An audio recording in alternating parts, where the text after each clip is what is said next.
Come on, Rockfin. Do, do, do, do.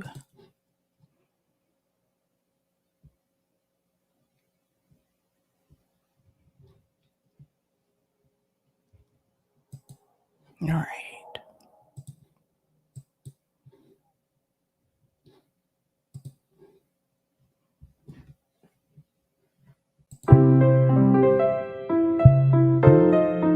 Doobie-doobie-doo. Doobie-doobie-doo. Doobie-doobie-doo. I'm your host, Sabrina Salvati. Doobie-doobie-doo.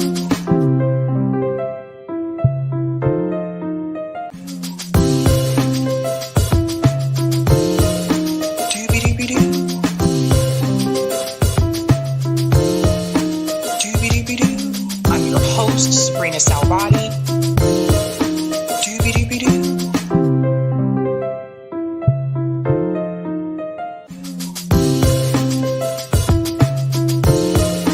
Doobie-doobie-doo. Doobie-doobie-doo. I'm your host, Sabrina Salvati. All right. Happy Tuesday, ladies and gentlemen. Welcome to Sabby Sabs podcast. I'm your host, Sabrina Salvati. If you are new, I want to let you know that Sabby Sabs podcast is a part of Revolutionary Blackout Network. You can catch me there on Tuesdays, Thursdays, and Fridays. And you can catch me here Monday, Tuesday, Wednesday, and Friday. Quick shout out to everyone watching on YouTube, Rockfin, and Twitter. I want to give a quick shout out to everyone who is a Sabby patron.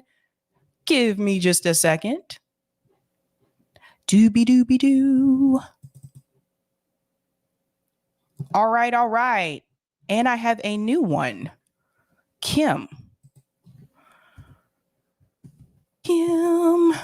All right. Shout out to everyone who is a Sabby patron. Thank you guys so much. I really do appreciate all of your support. All of their names are listed here. If you're interested in being a Sabby patron, I have 5 categories: members, Sabbies, Sabsters, Sabinators, and Ultimate.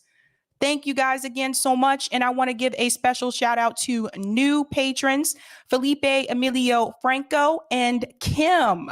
Thank you. Thank you guys so much. Jimmy will be here in just a second. So I want to go ahead and let you know what we'll be discussing tonight. So tonight should be a really awesome show. I have 2 guests coming on. So let me share my thumbnail here.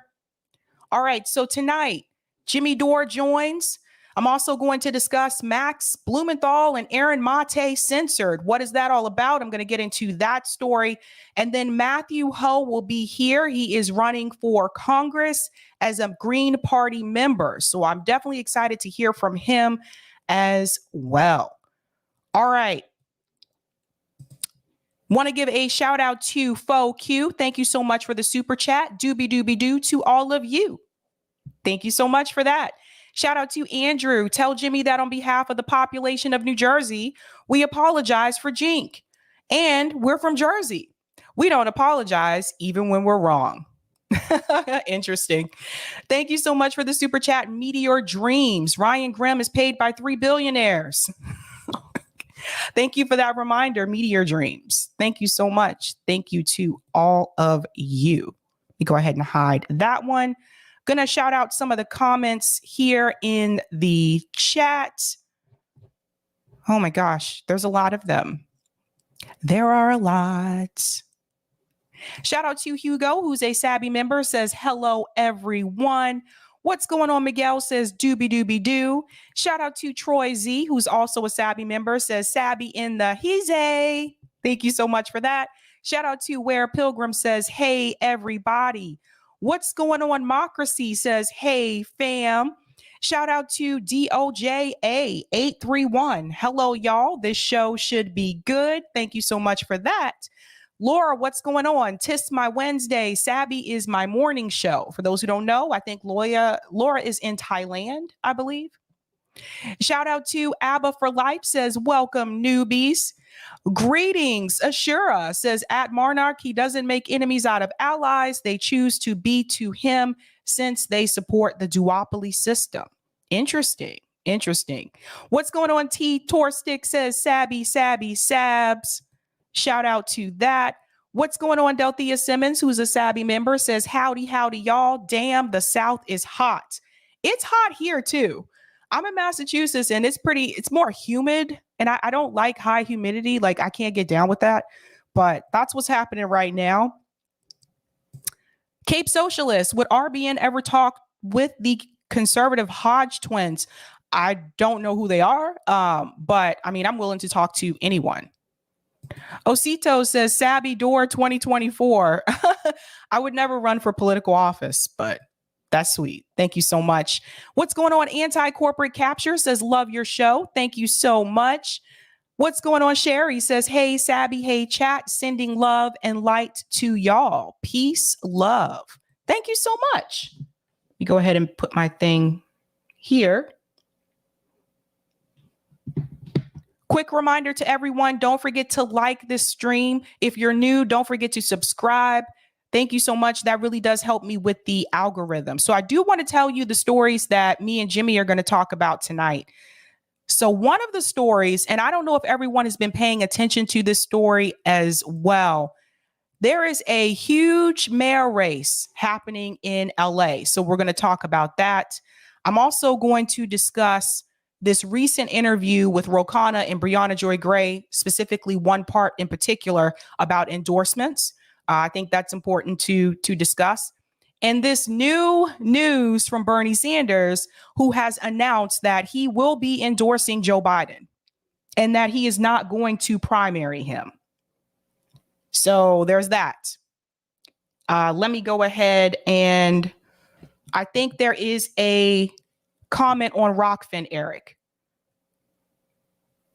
Yes. Or at least I just got a notification on my phone. There's a comment on Rockfin. We'll go ahead and take that. Cool. Thanks so much for the tip on Rockfin. Dave Burt says, psyched to see the brilliant Sabby Sabs talk with Jimmy Dore and Matthew Ho. Thank you so much. Thank you for that, Dave.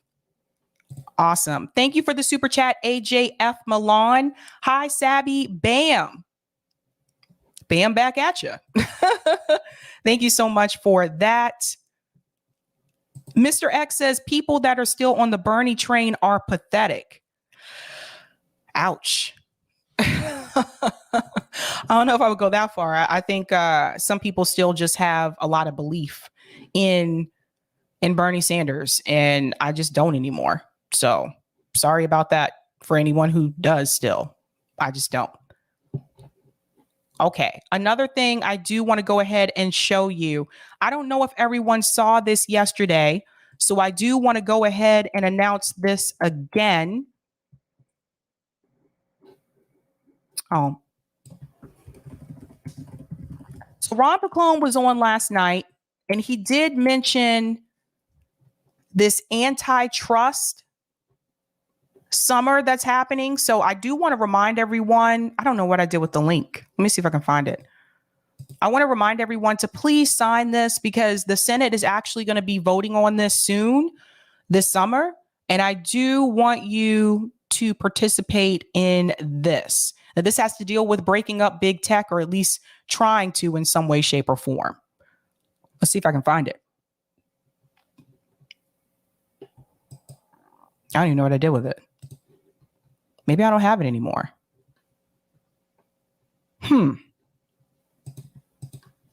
Antitrust. On. Oh, I'll have to find it. This is the thing. Like, sometimes I have things in email and thanks so much, Eric.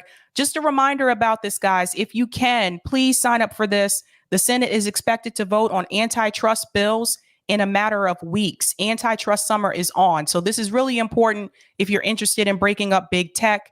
Eric, if you can put that link in the chat for people, that would be really helpful. And I think Jimmy is here. So Jimmy, if you're ready to come on, can you give me a thumbs up? All right, he's ready. All right. What's up, Sabby? How you doing? I'm doing great, all things considered. Still dealing with inflation. I'm trying to deal with I apologize. I don't have a better microphone for you. These aren't cooking up for some reason. Is that a sound okay? Yeah, you sound great. Okay, great. Let me get a little closer to the thing then. Okay, let's get closer. Closer than close. That's an old song, huh? All right, guys. I'm way older than you, right, Sabby? I'm older than you, right? I'm about 20 years older than you. Yeah. Okay. I know older music though, because my parents, they used to always play, like, they still listen to, like, they don't really like new music. Well, there's a lot of music from the 80s that could be, if you release it today, you wouldn't know, like of all of Prince's stuff, obviously, that's like ageless, right? Yeah, Prince, Led Zeppelin, the Beatles. So many people have sampled and copied the Beatles. There's a lot with like older music. I heard that who was that guy who was the bassist for the grunge guy? I can't remember anyone's name. The grunge guy, Kurt Cobain. Kurt Cobain. He said he took a lot of his bass riffs from the Gap Band. Do you ever heard of the Gap Band? My parents listened to them. Yes. Yeah. I didn't know that. That's interesting. So when I was younger, when I was in high school and college, I listened to black music. That's, everybody was into Led Zeppelin, and the Rush at that time was a big band. And I hated that shit.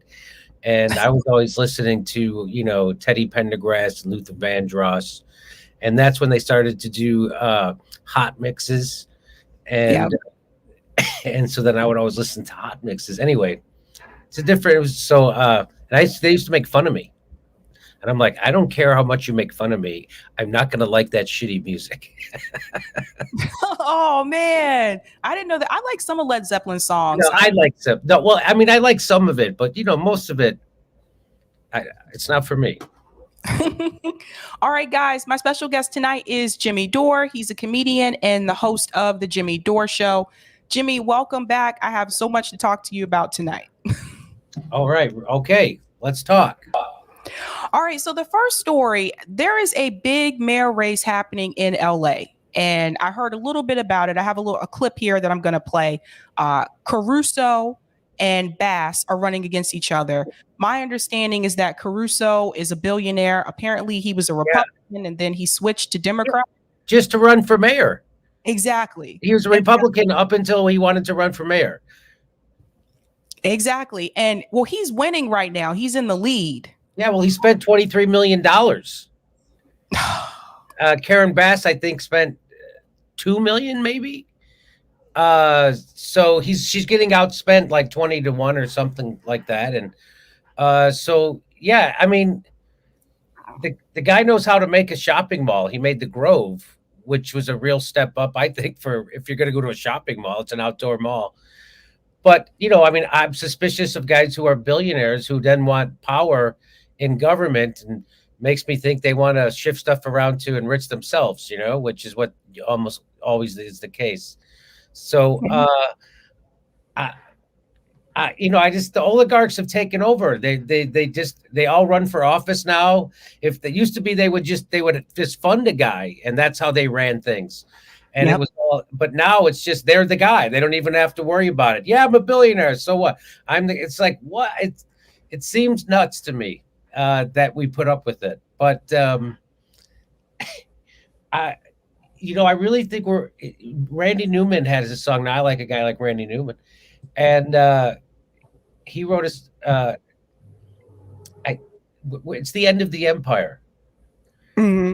This is how empires end.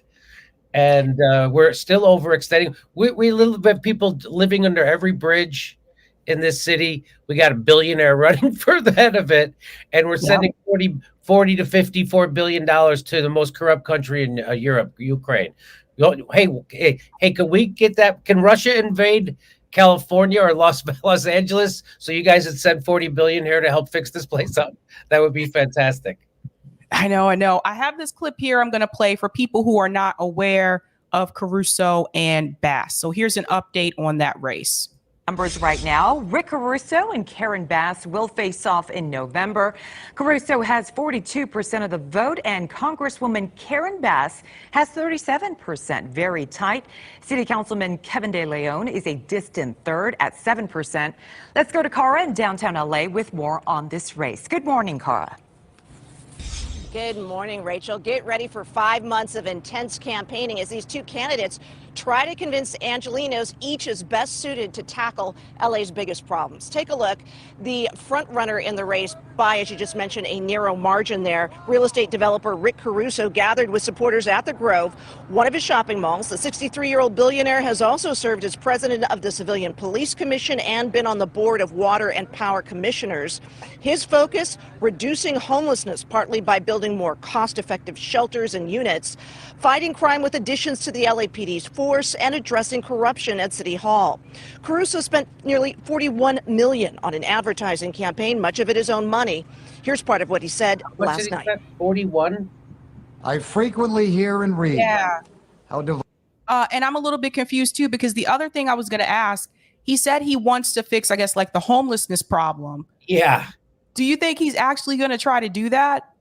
I think he's going to try to ship them somewhere else. I don't think he's going to actually try to change the conditions that cause that homelessness. Do you think he's going to do that? Doesn't sound like it. Sounds like he wants to, maybe try to find a way to warehouse them somewhere, and then he got hire more cops. That's his. And then people don't realize, hiring more cops doesn't stop crime. That's not how you stop crime. I mean, you got to have cops. That's not what I'm saying. I get it. You have to have someone call when someone's breaking in your house so you can wait for an hour for them to show up, which is how long it took me to get a cop. When I was one time I had a crazy guy at my house and I called the cops. It took 45 minutes for them to show up. Oh, my God. Yeah, I know. So you see why people anyway. So not for So that's what he's going to do. It sounds like according to this, my inference is that he's just going to hire more cops because that's always popular with the people, and fill the jails more and try to find a way to hide the homeless instead of actually try to fix it. Well, that's what it sounds like to me. We'll see. I have fingers crossed I'm wrong about all of it, but that's what it sounds like. I mean, we got to get some kind of public financing for elections. I mean, that's, how do you fix this stuff? You got to get public financing. That's certainly one way. But I don't think the people who actually run this country are going to allow that to happen. I mean, they just have we lost our democracy decades and decades ago, and it's gotten to cartoonish. It's a cartoon now, isn't it, Sabby? That we literally have, in my city, the Los Angeles, one of the richest cities in the world, there's people living under every bridge, and we're sending $40 billion somewhere else. Yeah. I mean, you talk about a corporate captured government. We don't have a democracy. The whole thing is that Donald Trump and the January 6th, they wanted to steal our democracy. Your democracy was stolen a long time ago. And you know who's won every election in my lifetime? Goldman Sachs. Okay, they win no matter who wins. If Barack Obama won, they won. If John McCain won, they won. And guess what? They gave more money to Barack Obama than they did to John McCain. I'm talking about the Wall Street. So they've won every election, and there's no winning. And you can't serve Wall Street and also serve workers. It doesn't work. And so anything short of a real, I think, revolution in this country, I'm not saying violent. I'm saying people need to stand up and not take it anymore. And anything short of that, I think we're just going to keep becoming more and more like Brazil, which, rich and poor, no middle class, and a high crime, walled off, gated communities, stuff like that. I think that's, we're a third world country except for a handful of cities. Why do you think more people are choosing to vote for him? Because I did see that Snoop Dogg endorsed him, Gwyneth Paltrow endorsed him, Kim Kardashian endorsed him. Do you think that the celebrity influence may have something to do with more people wanting to back Caruso? 100%. Of course. Yeah. That's why people do it. That's why they seek it. Yeah. It makes them, certainly raises their profile and in a positive way with those people's fans. Uh, I again, I think it's too far gone. I don't really, I don't know if the system can be fixed. It's out of control, right? The income inequality is just spiraling out of control. The CARES Act, which was nothing more than the largest upward transfer of wealth in the history of humankind, no one ever talks about it. Bernie Sanders voted for it. And so did everybody in the Democratic Party, including the squad. And then they voted for, and when every Democrat voted for that 40 billion to Ukraine, it's over. It's over. I mean, so how do we start over? Don't you think, Sab? I mean, I don't mean to be too pessimistic, but these people who still want to tell you to vote Democrat and somehow we're going to get somewhere, it's kind of it's worse than a joke now. It's an insult. Well, I think Richard Wolff would say we're living in late stage capitalism. Right. That's it. People are just losing it. Like, people are starting to lose it. I think that's why violence is increasing. I think that's why, people are more frustrated. That's why people have checked out politically. Also, we've had bad politicians. They just look out for Wall Street and corporations. That's why people are not feeling Joe Biden. That's why he's doing so bad in the polls, because he's just not doing a good job, and he just cares about himself and he cares about corporations. He doesn't care about the people. Like you said, he chose to send money abroad to another country. He won't even help out the people here. And we have a baby formula shortage. Groceries are expensive. Gas is expensive. They're showing you just how much they don't care about you. 80% of workers lived paycheck to paycheck before the pandemic, Yep. So it doesn't seem like this system can be fixed. It just knows it's a one-way street, and that is to drain the treasury of dollars and disperse it to, the cronies. Right. And it's the military industrial complex. I mean, I don't know if you noticed, as soon as they got their $54 billion for Ukraine, now Joe Biden and everybody else starting to distance themselves from Zelensky. Right. They're getting ready to blame everything on him. And they're starting to speak negatively about him in public.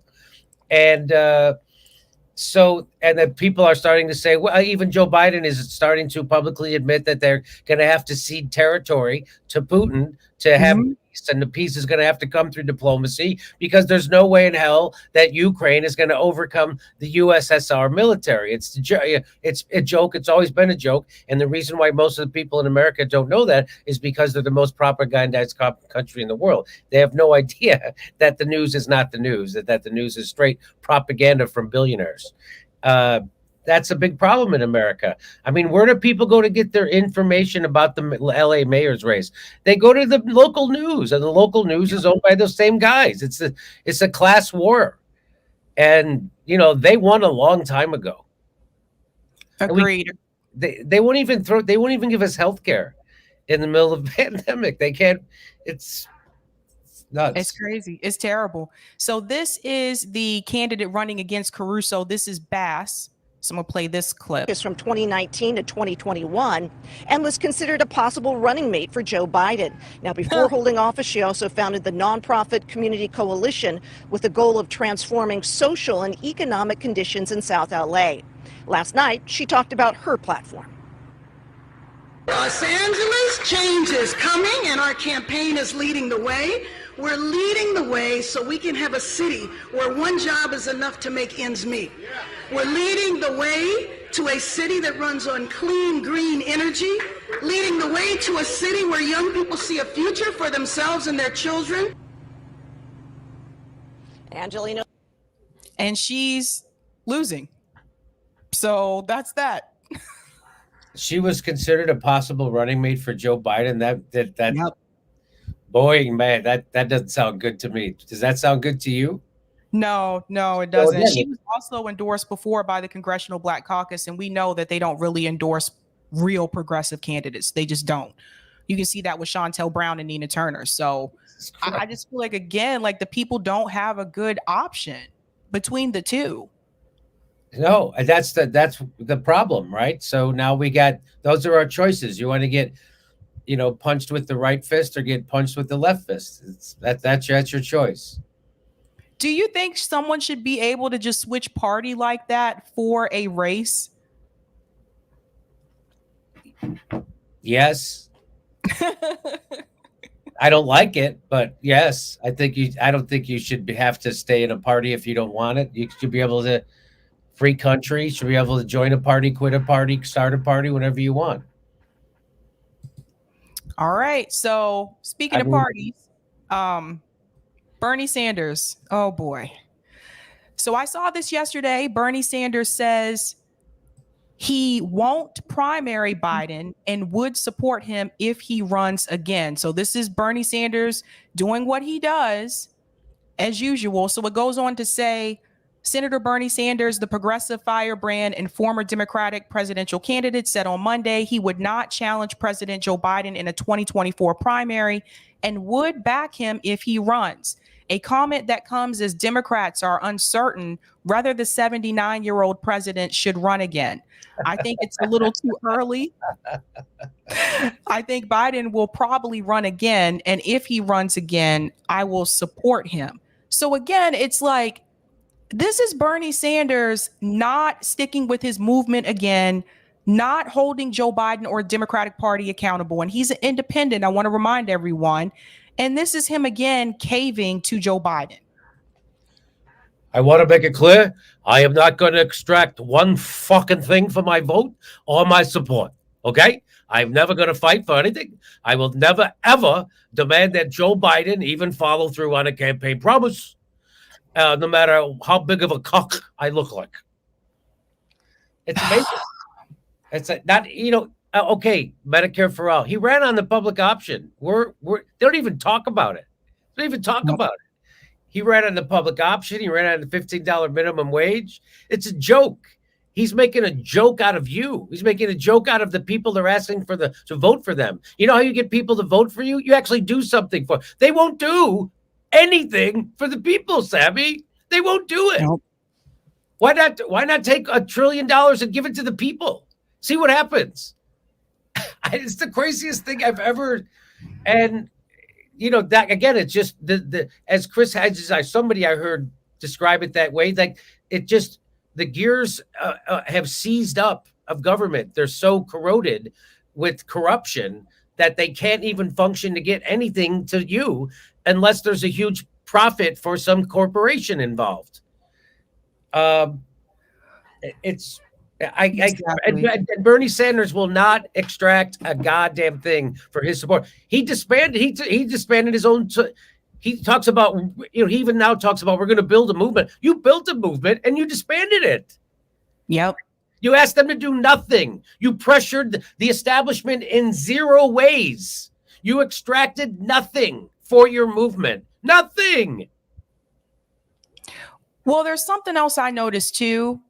He said, I think Biden will probably run again. If he runs again, I will support him. Joe Biden has already announced that he is going to run for 2024.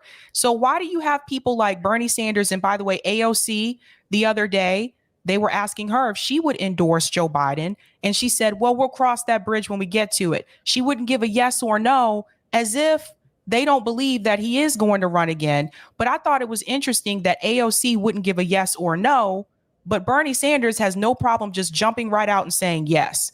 And I feel like AOC with her is theatrics too, by the way. I felt like she didn't want to give an answer because if she said yes, then she'll look bad to her progressive base because the progressives don't want Joe Biden. And if she says no, then she'll disappoint the Democratic Party leadership. I think the donor class is nervous that Trump is going to run again and that Trump will beat Biden because Biden is so unpopular because he's not doing anything for the people. And so there's already whispers, campaigns of, how do we get rid of Joe Biden? So that's already happening. That's already, not only is it happening, it's being printed in the New York Times, stuff like that. And so AOC was given the okay to say that, right? And she's not crossing anybody, right? It's not like so I'm just this is my theory. This is all my theory that they're trying to figure out what to do about Demented Joe, and they know if he has to. I mean, he couldn't get through a Jimmy Kimmel interview. Nope. Nope.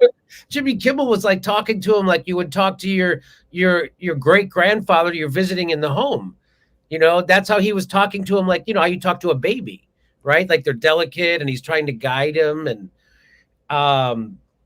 so he can't get through that. I don't see how it's only going to get worse. So that's what's happening. So they're trying to figure out what the hell to do. And they picked a very unpopular vice president also. So it'll be interesting. I'm bad at predictions. I would have never predicted the things that have happened in the last 2 years would have happened. And I certainly would not have predicted that Bernie Sanders would pledge his support and kind of turn his back on his supporters without extracting anything, and then continuing to let it happen. I mean, it's just like, why is it only like Republicans get to have people like that fight and put holds on bills and stuff like that? Why is it people? Why is it? It's just, imagine all the shit Bernie could be doing and stirring it up and putting holds on things and getting people in the street. And, you know, instead of having a fake protest for a moratorium on rents and mortgages, you know, you have a real protest. Wouldn't that be amazing? They had a real protest. You know, it's not a real protest when Chuck Schumer shows up. Right, exactly. And the other thing too, now Chris Hedges brought this up recently. You know, I wish I would have listened to Chris Hedges a long time ago, but I feel like he was right about Bernie Sanders. Like, we just did a call-in about this. Chris Hedges was saying that Bernie Sanders, I didn't know that Bernie Sanders actually campaigned for Bill Clinton. Yeah. I didn't know that. So that was a shock to me. He said that and I was like, wait, what? I was like, what if I only would have known? But he said that he feels that Bernie Sanders, basically, he captured the youth and really energized the young people, and then just basically was sheep herding them into the Democratic Party.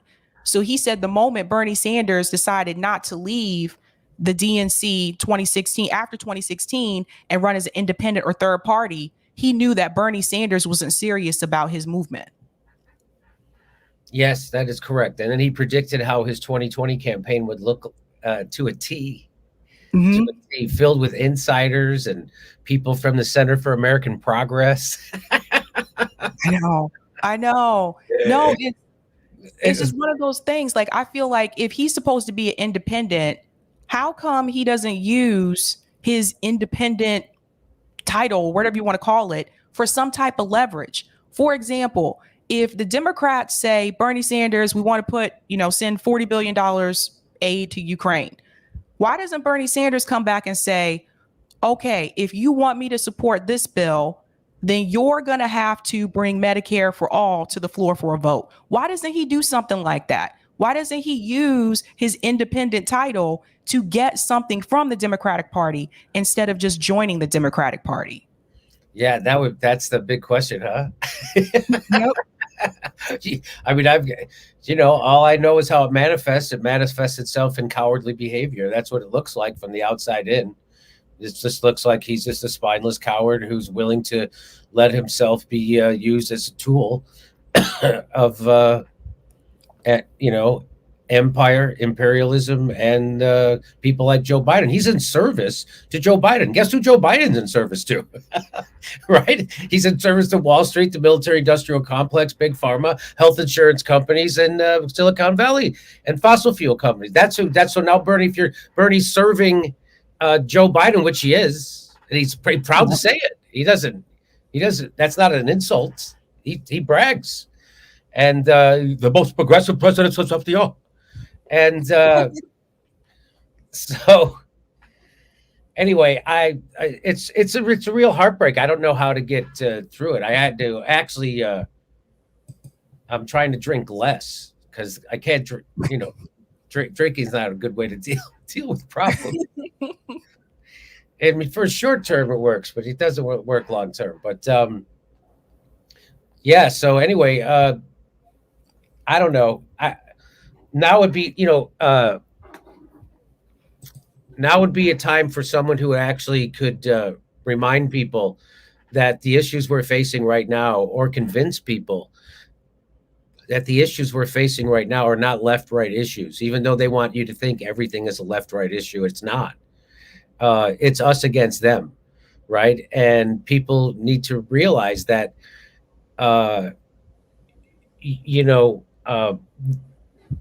they want you to blame your neighbor. They want you to get angry at your neighbor. And they want you to blame your neighbor for the pain that you felt over COVID. Meanwhile, they're out breaking rules and laws and manufacturing and doing experiments in Wuhan that nobody knew and they shouldn't have done. And then they lied about, that they knew it, that probably came from there. And then they lied that they lied about it. And and so people instead, and they still consider that guy who lied about it, Fauci, who's a pathological liar. He's a pathological liar, criminal. And he lied. I saw him lie to Congress twice with my own eyes. He lied about it. He funded gain of function research in Wuhan. And of course he did. And he lied. He did it twice. So again, but if you lie at the behest of the empire, you're never going to be, there's never a price to pay. Right. Just that's why that Clapper could lie under oath to Congress that they weren't spying on Americans when he knew that they were. Right. And nothing happens to him because he's doing it at the behest of the oligarchy, the people who really pull the strings and run this country, the owner class, the owners, the people who own Nancy Pelosi and Chuck Schumer. Why is Chuck Schumer one of the least? He has negative charisma. Why is a guy like Chuck Schumer, a guy with negative charisma, how is he the leader of the Senate? You think, and that's the kind of question I would ask myself. And then, of course, you figure out why a guy like John Boehner was the leader, and then you start seeing why someone like Nancy Pelosi is the leader. Nancy Pelosi can barely speak anymore, and she's called the speaker, and she's the leader. And I'm like, you figured out they're the ones who are the biggest takers of cash from corporations. And so they get the cash. So now Wall Street has picked Chuck Schumer because he's the most pliable, easily controlled guy there. So they give him all the cash, and then Chuck Schumer distributes that cash. Same thing with Nancy Pelosi. They look at someone like Nancy Pelosi, who's $100 millionaire. They know she's reliable. She's in their class. She's on their team, not the workers. So they give all their cash to Nancy Pelosi. She always brags about what a big fundraiser she is, she knows she is. And then that's how she gets control. And that's why they vote for her, because then Nancy Pelosi gives them cash to go run in their own districts. That's how this works. That's how they get control. And that's why a jellyfish like Chuck Schumer, who I wouldn't ask directions to the freeway, is somehow the leader of the Democrats in the goddamn Senate. It's because he's the biggest whore there is in the Senate, and he'll take as much cash as possible. Well, one of the things I've started telling people is that when I talk about issues like Medicare for all, universal health care, whatever you want to call it these days, when I talk about canceling student loan debt, when I talk about paid like family leave, I'm not going to call those left issues anymore. I'm going to call them class issues. That's right. And I think if we put it that way, maybe it would get across to more people, because CNN, MSNBC, Fox News, they're going to describe it as this is socialism, which that's not socialism. But I think if we paint it to people that, listen, this really isn't a left or right thing, because if you're a billionaire, if you're wealthy, do you need Medicare for all? No, you don't. If you're working class and you're poor, you probably do, because even a lot of people I know that have health insurance, it doesn't cover everything. It doesn't cover some things. It doesn't even cover like mental health. We have people that have mental health issues. They can't even get any type of help because the insurance that they have doesn't cover mental health issues. So I think it's the framing. And I think I mentioned this last night about Bernie Sanders constantly telling people that he was a socialist, which, by the way, he's really not a socialist by definition. And so people saw those issues as, oh, these are scary socialist issues. They're not. If you look at the other countries, you look at Germany, you look at places like Denmark that have universal health care for everyone, that have paid family leave, that have real vacation where like people can take like 4 weeks off, that have like paid maternity leave. You talk to people in the UK, they're getting like 9 months paid maternity leave. Those are not socialist countries. And so I think that by Bernie Sanders continuing to tell people that he's a socialist, which again, by definition, he's not, I think that actually hurt some of those policies. I wish he would have described them as, listen, these are class issues. If you're working class, if you're poor, even people who will technically, due to inflation now, middle class, all of these issues should matter to you. Yeah, he should. Well, what I wish people would do is remind, when people say, "Oh, that's socialism," I would say we already have socialism for the rich. We already have that, right? What do you think the CARES Act was? That's socialism for the rich. What do you think depreciation is? Why do you think a guy like Trump didn't have to pay legally, not have to pay taxes, right? Because the tax code is written by the guys who benefit from the tax code, not you and me, right? Why does Mitt Romney's, remember that? Everybody would say Mitt Romney's secretary pays a higher rate than he does, right? That's right, because those are the guys who write the tax code, not you and me. Yeah, I wish people would remind people, yes, this is, I would say it's social. We already have socialism. Now I want a little bit for the rest of us, right? And don't think you don't have the money to do it. You do. Right, we have enough for 1,000 military bases around the globe, but you're telling me we don't have enough to fix? Again, $40 billion that they did in the blink of an eye without any debate could have ended homelessness in America twice over. They could have, so they could just do this. So that's what I'm talking about, how it's worse than people think. The gears have so seized up. Why wouldn't you just also at the same time write a check for $40 billion to your own fucking country? Why wouldn't you do that? It doesn't make any sense to me. I say, imagine if they took $2 billion and gave $2 billion to each top 20 cities in America, right? And spend that $40 billion that way and say, here you go. You need to end homelessness. So you have to build public housing for these people. And everybody gets jobs doing that. That's union jobs, construction, that's concrete, that's carpenters, electrical, that's everything. And then you also get transportation, you get everything for that, and then you go here, and then the rest, whatever left over, you towards your infrastructure.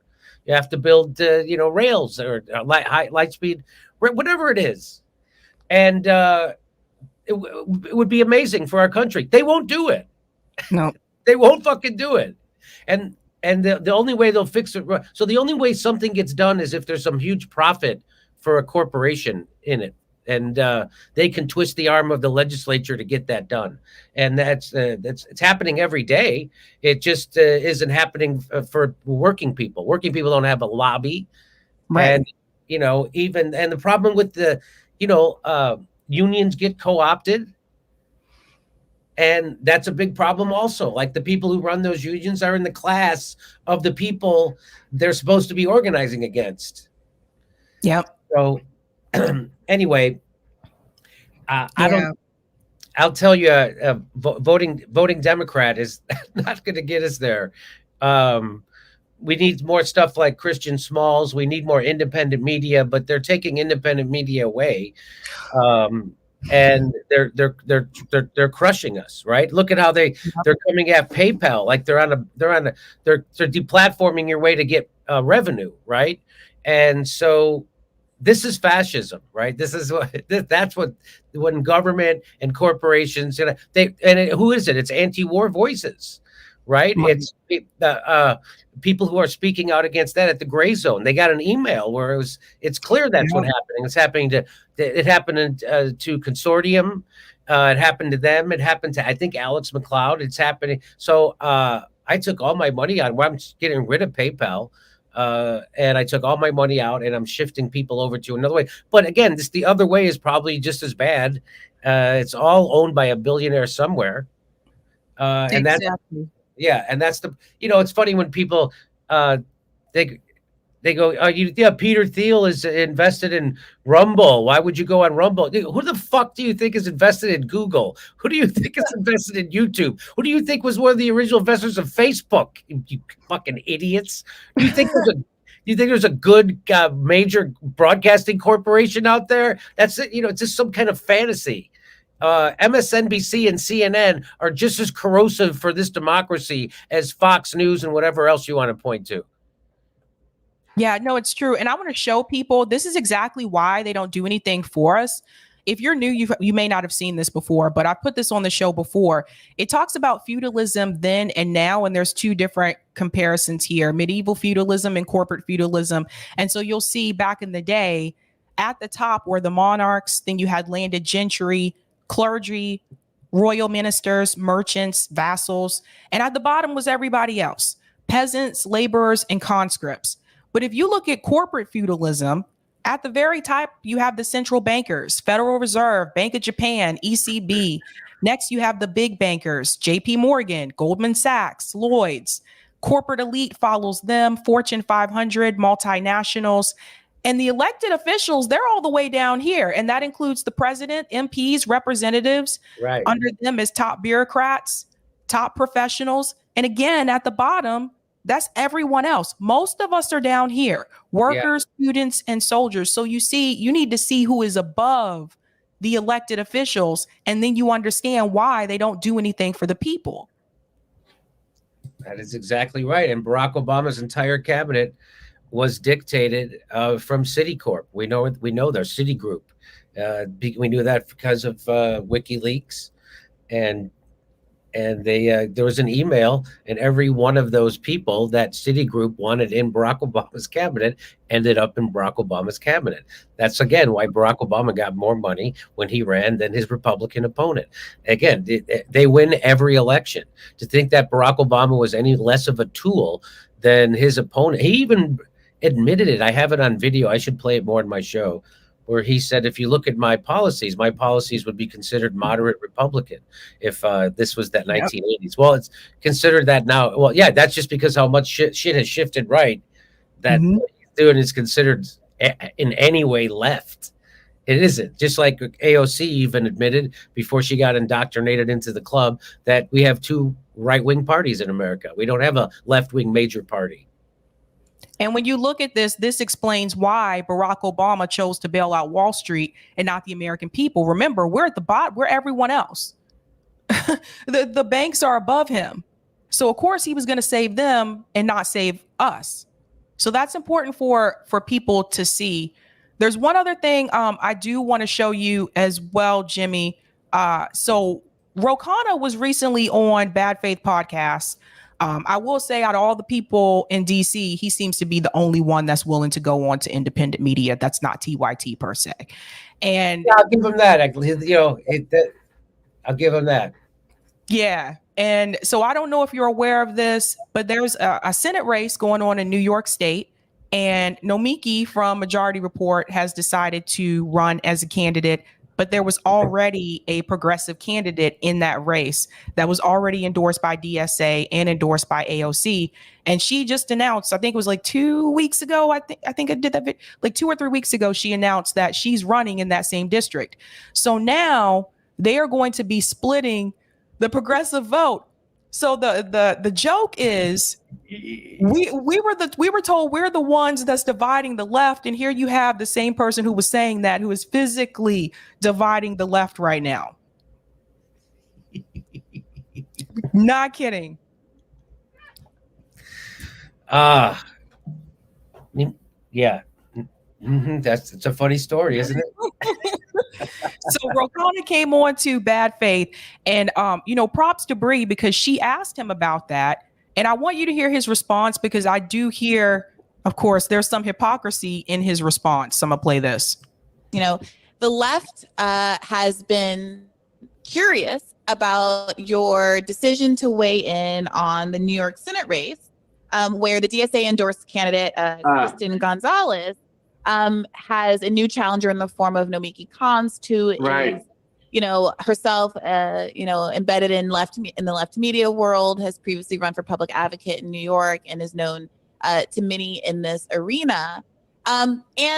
She was part of a community on the left that was very critical of the Force the Vote movement, largely because it was considered to be divisive, that it was dividing the left. And now some people are saying that she's doing the same by entering this race where there was a clear progressive candidate. You have endorsed Nomiki Konst. And I will also know, on a personal note, one of the first articles I ever covered for The Intercept was about your endorsement of Joe Crowley over AOC back in the day, and then the revised kind of dual endorsement. So what has caused you to weigh in this race, and why Nomiki? Yeah, well, for the AOC thing, I'm proud I'm the only member who actually did endorse her in that race. A dual endorsement by admission, but I did endorse her, and obviously that turned out to be a correct bet given all that she's contributed. Oh, Nomiki, I've known Nomiki. Nomiki, when I won for Congress, had a tweet that criticized me because I had beaten my conduct. And then we actually struck up a conversation and friendship, and both became huge supporters of Bernie Sanders. As you know, she's been a very strong supporter of Senator Sanders. And I got to know her in my involvement in the Sanders campaign, but also before that in calling on Senator Sanders to run. She started an organization that was encouraging working mothers to run for office. So I don't know her opponents. I don't know New York politics, obviously, that well. And I've heard only good things about her opponent. I mean, no disrespect her. I've just worked with Nomiki a lot on progressive causes, and particularly in support of Senator Sanders and some of in her work when she was at the Young Turks, and that's why I endorsed her. So basically, he decided to endorse Nomiki over Kristen Gonzalez, who was already the progressive candidate in the race, because Nomiki is his friend. Yeah, I'm just I don't know nothing. I don't know nothing about New York politics. You know, he's my friend. I don't know nothing. I mean, I'm just a guy, I'm just trying to do so. I got a friend. I'm trying to do a solid, I don't know politics. I don't know how this stuff works. I'm Ro Khanna. And I think what he's not realizing here is, watching these kind of interviews, I know what's coming next. I know what's coming next is going to be, well, why didn't you endorse Nina Turner? And that's exactly what she asked him next. But can you tell me a little bit more about the endorsement process, though, Representative Khanna? Because it does seem to me, certainly in this space, folks are going to make friends and people are going to have personal relationships. But that shouldn't necessarily translate into an endorsement, especially when, per your own admission, you're not particularly engaged and are knowledgeable about what's going on in New York state politics. And there is a candidate in the race that seems to have gotten the endorsement and support of the progressives in the state who are very engaged in progressive politics. Isn't one option just to sit this one out? Right. It is, and usually I do sit out most races in places that I don't know. But they really needed me to split and I don't just time. Exactly. They really needed to undermine this other candidate for some reason. And so they called me in, and I'm like, I'm willing to do my part to undermine the progressives. And, this is my first tipping his toe into the water of the Bernie Sanders. Just as I'm willing to let you know I'll sell out. I mean, what the fuck?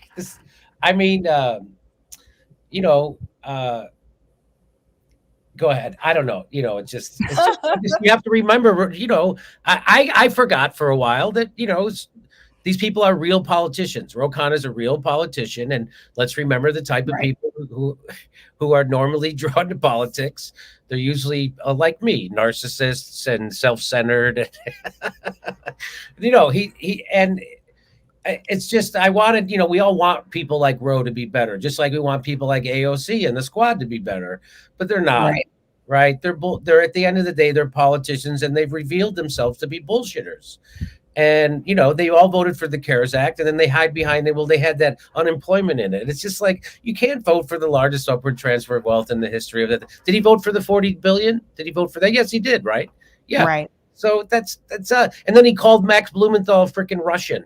Right? Oh, he works for RT, and that's our. It's like, no, dude. It's just like, oh, we're supposed to be better than them. And when you call yourself a progressive and you pose, it's just a pose for these people. And I think it's just a pose for Ro Khanna. And and it's funny to watch. It's like her questions are they're such like when she says, "Tell me a little bit more about the endorsement." It's like, how does she stop from fucking cracking up because she knows what she's doing, and I know what she's doing, and fucking Ro knows what she's doing too, right? And so it's hilarious. It's like but I'm glad she did it. And that's the kind of she can get Ro to say shit. That's fantastic. That's so funny Tell me a little bit. Tell me a little bit more about the fucking. So let's see what he says. I want to see. That's great. That's a great way to lead into it. That's a great way for her to lead into it. That's great. Let me hear what he says. Was supporting, Pete Buttigieg or whomever in the 2020 primary. It's a tough situation, but you work with people on the Sanders campaign or other things, Sanders, and other causes, and you respect them, and it's more an affirmation on an individual than against. And by and large, let's just be blunt. I mean, unless you're Barack Obama or Bernie Sanders, maybe in some cases Elizabeth Warren, obviously Joe Biden, these endorsements don't move that many people. It's more a sense of what you stand for. I think the fundamental question is, do you think it's advisable in situations like this? I mean, we all just saw what happened, how difficult it is for left candidates, generally speaking, in these races when they're going up against, centrist candidates that are often backed by big money interests in the Democratic Party. We saw what happened recently with Senator Turner. We saw the efforts that were taken against Lee in Philadelphia with DMFI and AIPAC and millions of dollars being raised for her opponent. And so when you see a progressive have a campaign with legs on it, like we do here in New York, and there is a solidified progressive base behind her, one has to beg the question, do you think it's useful for additional progressives to hop in the race and divide what is already a marginal vote in many parts of the country? Right. I was proud to support Lee Summers. I'm very proud and endorsed her, supported her. Proud to have supported Erica Smith, who didn't quite make it in North Carolina, and other progressives across the country. But Senator Turner, I supported her the first time. I stayed out of it the second time, which I talked to her. I thought it was a mistake for the caucus to get involved in that race and made that clear. And I personally did not. It's hard against an incumbent, but you can certainly stay out. And in this case, I wouldn't have gotten involved if it weren't for another strong progressive. Mika thought it's a new district. She thought her experience benefits that. I don't think you can say there's only one progressive, right? I mean, even in a presidential election, there are maybe 2 or 3 progressives. I think the key is, though, how can you coordinate so that we don't have a situation where the progressives start attacking each other. Well, that's exactly the situation, Ro. That's exactly what the situation is, Ro. Exactly.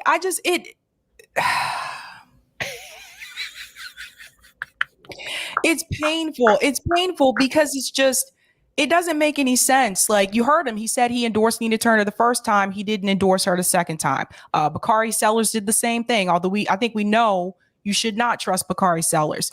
But it's just, I'm sorry, but the jig is up. Like, everybody can see the game. I think what happened with Nina Turner, I think really opened a lot of people's eyes. Because it's just, we told you that this was going to happen. And then you have someone like Rokana who still says that he's progressive. And he's saying, well, I'm going to, back Nomiki because I know her, like, she's my friend, but you're dividing the progressive vote. Why didn't you throw your support behind the candidate that was already in the race that has the endorsement from AOC and for DSA? Why? And honestly, and I said this before on the show as well, I think the moment, she should have known this, but the moment that Nomiki found out there was another progressive in that race, because she announced it on Majority Report, they seemed to be surprised. Emma didn't realize there was another person in the race until a caller called into the show and said, what about the other progressive candidate? So Emma announced that she is going to be endorsing the original candidate, the DSA-backed candidate. But Nomiki is a part of the Majority Report show. Sam Cedar has gone on to say he's going to support Nomiki. At this point, I think the right thing to do would be for her to drop out of the race. It doesn't make sense. You have Crowley's cousin is also running in this race. So they're going to split the progressive vote. And this is exactly why the left doesn't win, because of things like that. It's a funny situation. It's this is ridiculous. Like, I don't understand, but it's funny. It's a funny situation. I just think I can't wait to see how it plays out. I'm like, oh my gosh, it's I embarrassing. don't need, they don't need me to help them destroy themselves. So if they're doing a fine job on their own, I'm going to let them do it. I don't need to pile on. It's a very funny. Everybody sees exactly what's going on, what's happening, and whoo, it's fun. It's funny. So Jimmy, Jackson Hinkle was here Friday. He was talking about what happened with him with PayPal and Venmo and all of that. That Lee guy Camp- with that. Whew, Yeah. that guy. You think he'd be able to cure cancer with that hair? How pretty a hair he has. God, there's got to be some actual other use for that hair. It's so nice. He was on talking about that. Lee Camp has also announced recently on Twitter that they have removed another one of his shows from Spotify. So there's a lot of censorship that's going on. And this is why I encourage people to also go over to other platforms. Who knows, maybe a moment of time before people come after them as well. But you need to like diversify your work, basically. But at the same time, there are forces against you. So, for example, this whole issue, which I'll get into this later, this whole story with Matt Blumenthal and Aaron Mate, they now have people coming after them, trying to remove them from these apps as well, taking down their work. These are the things that people have to deal with, especially people who are speaking out against the war and people who have these, I would say, anti-war voices, right? So they're heavily coming after those people. Nick recently had 3 Ukraine streams removed from YouTube on RBN. Really? Bogus reasons. They never really give you like a detailed description of what you did wrong or what you said wrong. So for Max Blumenthal, for example, they're saying harassment and bullying. I think that's ridiculous. But they're just constantly coming after like those types of voices. So if you wanted to know how they were going to do this, how they would have done this when it was WMDs in Iraq, this is how they do it. They're going to go after your funding. They're going to get the platform you're on to take you down. That's why places like Substack are so invaluable right now. Yeah. I like that you could say it both ways. You could say it's valuable and invaluable. They mean the same thing. I don't know how they do that works, but it does. And the same thing with inflammable and flammable. It means the same one. Anyway, I forget what I was talking about now. Oh, censorship. Censorship. That's how they were going to do it. That's how they are doing it. I got afraid because I was doing the same stuff about that guy, Paul Mason, right? That guy who shows how he's working with the spooks in England, and so there's a new thing out. So Max has they just took down their video of them talking about him. And then they reinstated it, and then they pulled it back down on YouTube. Did you know that? And then Apple Podcast also pulled down the podcast where they talked about Paul Mason. This is amazing. This is happening right out in the open. And so, but now this guy, Paul Mason, he's from the UK. He got outed in the UK. So everybody now knows that he's this fake lefty. Like he presented himself as a Corbyn supporter and all this stuff, and here he is, the guy going around trying to censor all the anti-war voices and get he's doing anti-propaganda against not journalists but also professors, right? So he's doing that kind of thing. So it's good that Max Blumenthal and Gray Zone's there to expose guys like that, but if they as soon as we become a real problem, that's what they do. They're going to get rid of you, right? We already saw that Gray Zone revealed that the UK intelligence community was funneling money to YouTubers to make videos that were trying to smear people who they considered questioning the vaccine and COVID narrative. Yeah. That Max Blumenthal and Gray Zone already revealed that. So to think that they aren't embedded everywhere is silly. Of course they are. Of course they wouldn't let the number one platform for social media, which I think is YouTube. I don't think they're certainly for video, and in the world, of course they'd be out there all over it, right? So anyway, I hate to be so pessimistic, but I just don't see there's no fight in the left. Right. And they're so easily infiltrated. I mean, just look, there's people who have a hard on for the fucking People's Party. The People's Party has no power and no money. You're upset about a group of people who want to start a third party and haven't done it yet. What the fuck? It's the craziest shit. It's like is that not the definition of punching down? They're not even a fucking party yet, and you guys can't stop criticizing them. It's like, who gives a shit what they do? They're nobody. They're nothing. They have no power, nobody in power. They have no money, no nothing. Who cares what they do? Well, I care about the powerful. Speaking of, I got one more question for you because I know you got to go. But speaking of People's Party, they sent out an email. So I have to ask, and I want to hear it from you. Are you considering running in 2024? So I'm considering it, right? Because I wish there was someone like me running that, I mean, in a sense that they had the message of don't blame your neighbor. Your neighbor is being oppressed by the same motherfuckers that you are being, that is oppressing you, right? They're on the same boot that came down during COVID on you, came down on your neighbor. It's not their fault. It's the oligarchy's fault, who, by the way, have been lying to you and funneling money upward through this COVID all the way through it. Just just little things like, why can't I buy a baseball mitt where there's one guy working at my local sporting goods store on the corner, but I can buy one from Amazon when they got 1,000 people working inside of it? But you know what I mean? During COVID, when it started. So why was Target and Amazon and all those and Walmart, why were they allowed to stay open, but everybody's pizza joint had to go? You know what I mean? It's like these, we weren't allowed to have these conversations. And now we find out that they were lying at every turn.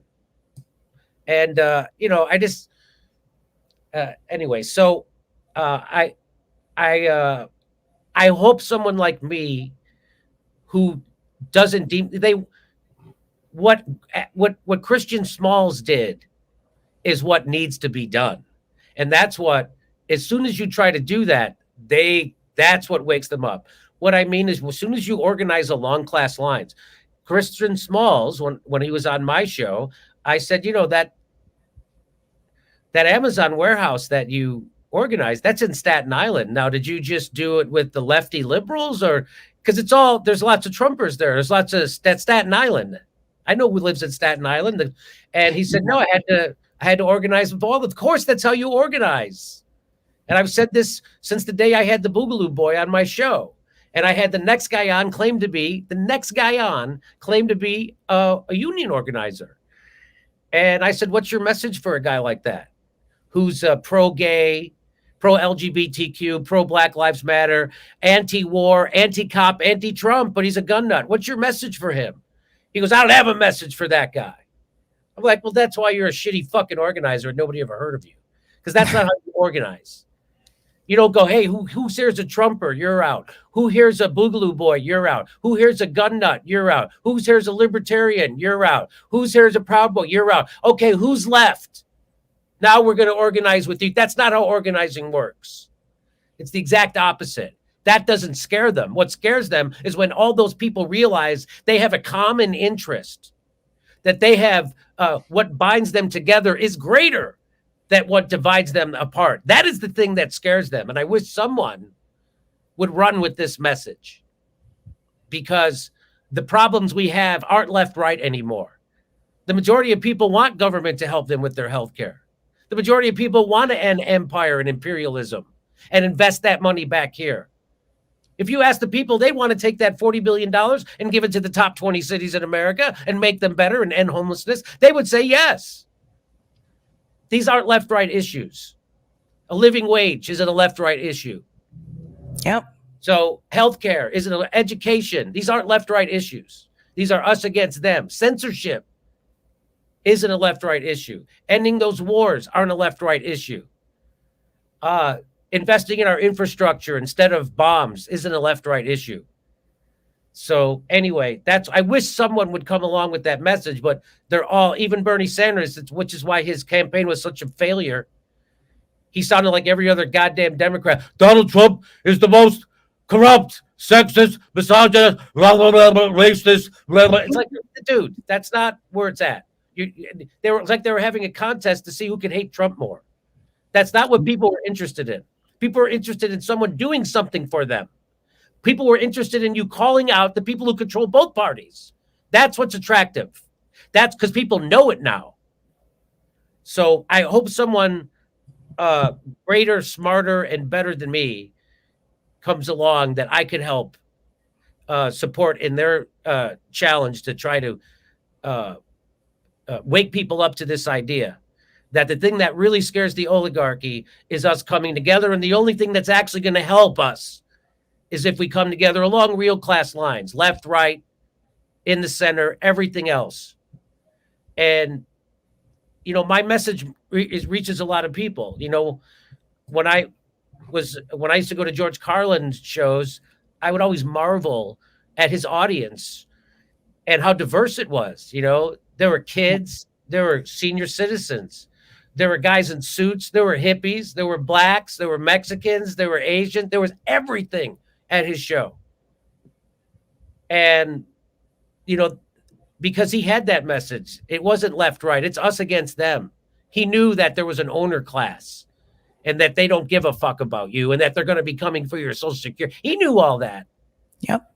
And that's the thing that scares them. And don't forget that. I never got more pushback on my show than when I interviewed a Boogaloo boy. And that they can't have that. They can't have people coalescing and organizing around issues. They have to keep us divided. And everything, you see how everything gets reported today, it's in a way that polarizes people. The COVID, somehow vaccines are now left, right. COVID is now left, right. No. And then if you have a critique of that, they say you're right wing. No, I'm to the left of you. I'm anti-mandate. That's from a left wing perspective. You're all right. No, but that's all they have. As soon as you get to the left of the Democratic Party, that's what they say you are. Oh, you say you're all right. No, I'm to the left of you. Anyway, I really appreciate you having me on, Sabby. And keep the message is, don't get distracted by cultural issues. Don't get distracted by left-right issues. Don't let identity politics get you distracted. You know what I said? I said the joke I used to do in my act is if it was 1860, the Democrats would be bragging about their first transgendered slave owner. Yep. That's how identity politics are used to keep you down. So don't fall for it. Don't take the bait, and organize along class lines. Okay. Thank you, Sabby. Thanks, Jimmy. All right, guys. That was fire. That was fire. All right. I have another story to go to before Matthew Ho comes on. He'll be on at 8:30. Excited to talk to him as well. Let me go to some of the super chats first, and then I'm going to go into that gray zone story. So I'll show you what we were just talking about briefly a little bit there. Thank you so much for the super chat, AJF. We need to move on from sheep herders like Bernie, though I still like him. Again, the left needs collective militancy and firebranders. Thank you for the super chat, Reefer After Dark. Always a fan of having my favorite Jagoff comedian on Sabby. Another fun fact, David Grohl stole his drum beats from disco. LOL. That's funny. Thank you so much for the super sticker, Catherine Nichols. Appreciate you. Thank you for the super chat, Golden Sun. I escaped LA back to Michigan last year. A lot of people are leaving California. Thank you for the super sticker, Aberdeen71. Thanks for the super chat, Golden Sun. Support Sabby. She's an educator now. That's right, guys. Hit that like button if you are, well, not if you're just new, but hit the like button. If you're new, don't forget to subscribe. Thank you for the super chat, AJF. I feel we are not in late stage capitalism so much as late stage imperialism. Crony capitalism is just the conduit for our nation's degradation. Thank you for the super chat, Golden Sun, hashtag Slava Cocaine, 100%. Thank you for the super chat as well. Hashtag gain of Fosse, 100%. Thank you for the super chat, Heather. Jimmy, run for president and save us. Thank you for the super chat, the Robert Escobar Show. What do you think it would realistically take for the working class to organize a national movement? What's the first step? I think we should look at what activists that were involved in the civil rights movement, what they did, how they did it. And I would be interested in talking to anyone who was involved in that and wants to come on and talk about it. Thank you so much for the super chat, Christina. Sabby, thank you for this valuable history and political lesson. You're an awesome educator. Thank you so much. Thanks for the super chat, Ashura. Ask Jimmy if he can get you in contact with Nader or Chris Hedges. I can do that another time, but thanks, Ashura. Thank you for the super chat as well. Nice news hair, Jimmy. And thank you for the super chat, Rodrigo. Trump was the lesser evil. Biden is insanely awful. Well said. All right, let's get into this story with Max Blumenthal and Aaron Mate. So this is where it all started, ladies and gentlemen. So I did see this tweet from Max Blumenthal the other day. He said YouTube has censored my and Aaron Mate's factual discussion of Paul Mason's secret collusion with the UK state to harass, bully, and relentlessly deplatform us. It has done so on the basis of harassment and bullying. We assume pressure came from the same elements seeking to ruin us. And this is the screenshot you can see here that Max added. And it says this video has been removed for violating YouTube's policy on harassment and bullying. By the way, this is what I was referring to before. They don't really go into detail to tell you exactly what you did or where in the video you said something that they feel is problematic. They just have these categories. They assign you a category and it's just vague. You have to try to figure out what it was that you did wrong, which I think is ridiculous, right? So it goes on to say, let's go down here. So Max went on to add our now censored discussion of hashtag MasonGate can still be seen at Rockfin, and we will have much more reporting soon at the Gray Zone News. So this is another platform where you can see Max and Aaron's work. This is why I highly recommend, guys, that you use different platforms. Okay. So they're on Rockfin too. So luckily they had this backed up onto another platform. I do the same thing myself, but there's more. So Max goes on to show you this. Following my appeal, it seems YouTube has reversed its censorship policy.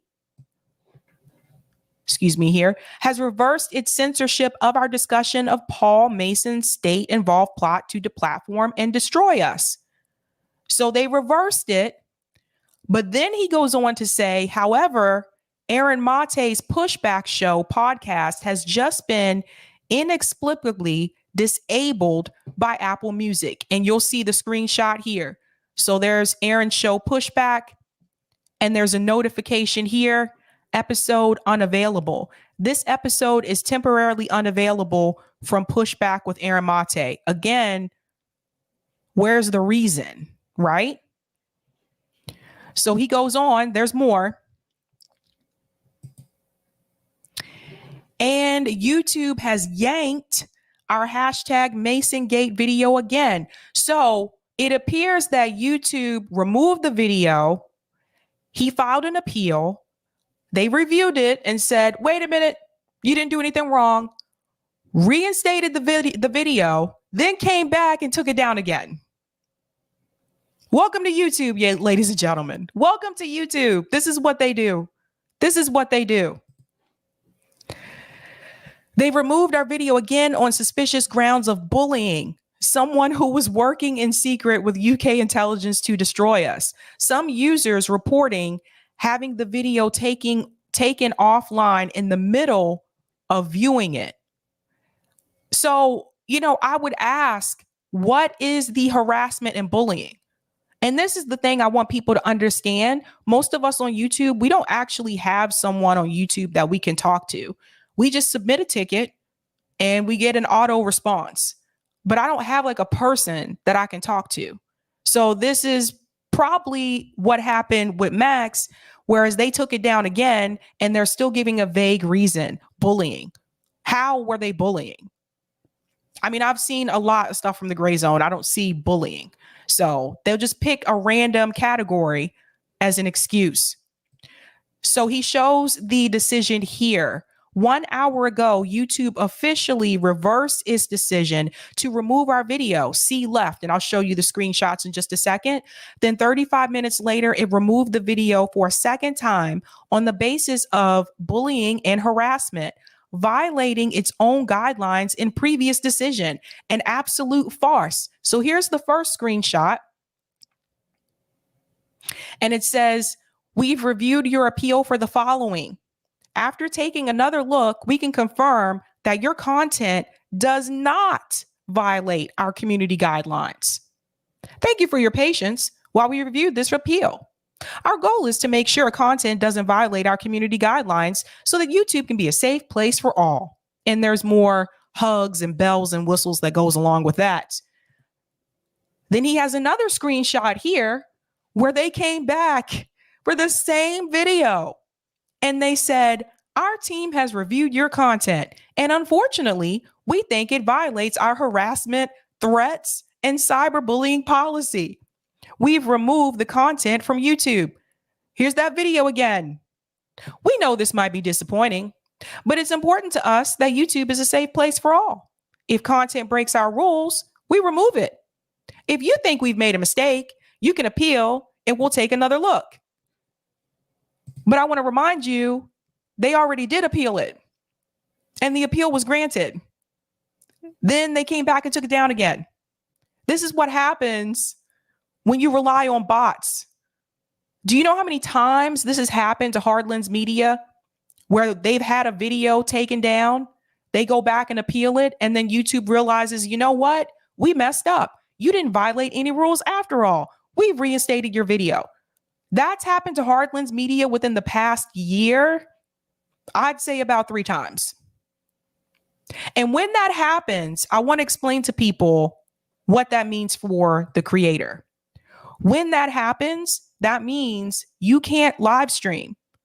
And for a lot of us, that's really how we make money, is live streaming. Like, I don't really make money off of the clips that I upload. Most of it comes from the live stream. So that messes with your income. It's really messed up. So that was Max sharing that information. And I have more to show you as well, because I want to give you a look at what they were talking about here. Now, I have to be careful what I say, even when talking about this. So they have this report also on the Gray Zone article. Eric, can you put the link to this in the chat so people can read the entire article when they have a chance?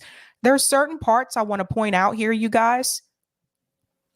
So again, leaked emails expose Paul Mason's collusion with senior British intelligence agent. Now, I'm only going to point out certain parts because, like I said, there's certain things that I have to be careful what I say as well. On June 7th, the Gray Zone revealed how British journalist Paul Mason planned to wage an all-out war on anti-imperialist and left-wing academics, activists, campaign groups, independent journalists, and media sites, and particularly this outlet. They are coming after people who are anti-war, left-wing, anti-imperialist, and independent journalists. These are the people that they are targeting. And this is not the first time. Again, we saw this happen with Tara Reid, Lee Camp, and Chris Hedges a couple months ago, where they were removed from platforms. Apparently, if you're not for imperialism, if you're not for war, if you might be an activist, they don't really want people to hear what you have to say. So let's go back into the article. There's a part here that I want to show you. So these emails were leaked. We go down here. There's one part in particular that I want to highlight because this is troublesome. This little guy right here, I wish I could make it larger for you, but this just basically goes to show you who they were trying to target. Now, if you look at this map here, there was one person's name who jumped out to me immediately. Medea Benjamin. right here, Code Pink. You can trace her all the way back over to labor left. So they have different categories: Muslim community, young networked left, labor left, trade unions, black community. They're even coming for black people. Scottish nationalism. But the one that jumped out to me was Medea Benjamin. She's been on here before on the activist panel. She works with Code Pink. She's awesome. She's amazing. She's also anti-war and anti-imperialist. They had her on here. She's probably one of the sweetest people you'll ever meet. If you go further down where it says RT and Sputnik, they're tied to Russia here. They have George Galloway here as well.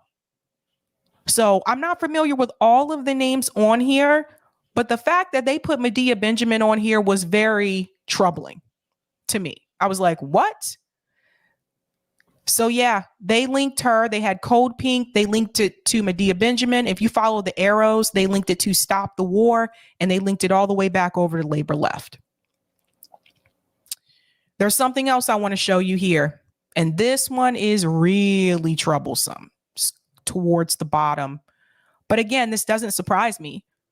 Like I said, they're coming after certain groups and certain people. And this is why someone like Jackson Hinkle was obviously going to be targeted, because he's not practicing those same talking points as mainstream media when it comes to Russia, Ukraine. Listen to this. They also targeted leftist branding Ukraine, racist clamors for Black and Asian voices to support Ukraine. They're targeting for, like, this is absolutely ridiculous. I'm going to show you that part. Black and Asian voices to support Ukraine outright, not just talking about refugee issues. Map and verify the origins of the meme and the involvement of proxies like Ali Vargas. Punch back with facts and arguments. And if you go further down here, this is part of the email. Listen to this. This is what they were trying to do. Finally, fake BLM accounts pile in to say it's all a manufactured white racist op by white liberals.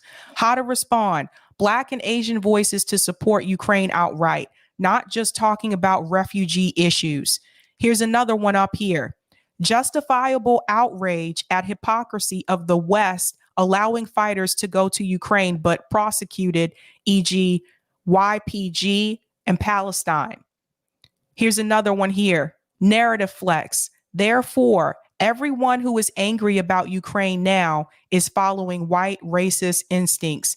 And do any of them tweet about Yemen and Palestine? Let's do a forensic search and then troll them. You guys see what's happening here? When I told you guys that they have troll farms on Twitter, that they have these DM groups that are targeting people that have a certain narrative, people that speak out in support of Palestine, people that speak out in support of Yemen. When I told you that this was not a game, that they had trolls coming after people, now do you believe me? It's really sad.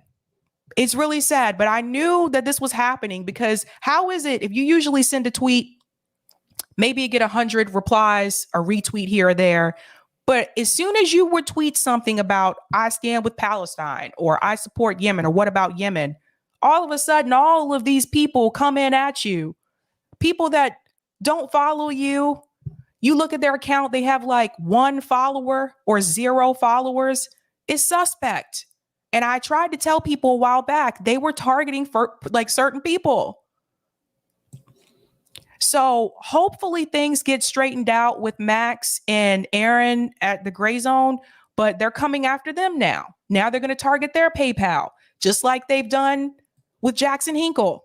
And then we have Lee Camp. Lee Camp tweeted this out. The censorship against me continues. It appears Spotify has not only deleted my podcast, Moment of Clarity, they have now deleted my artist profile and my 2 comedy albums from years ago. I was given no warning or reason for this. They have people assigned to take us down. People assigned to take you down. So we need to pay close attention to this. And I will keep talking about this issue until something is fixed. But we got to do something about the censorship. And I see that Matthew is here. Matthew, if you're all set, could you give me a thumbs up? All right.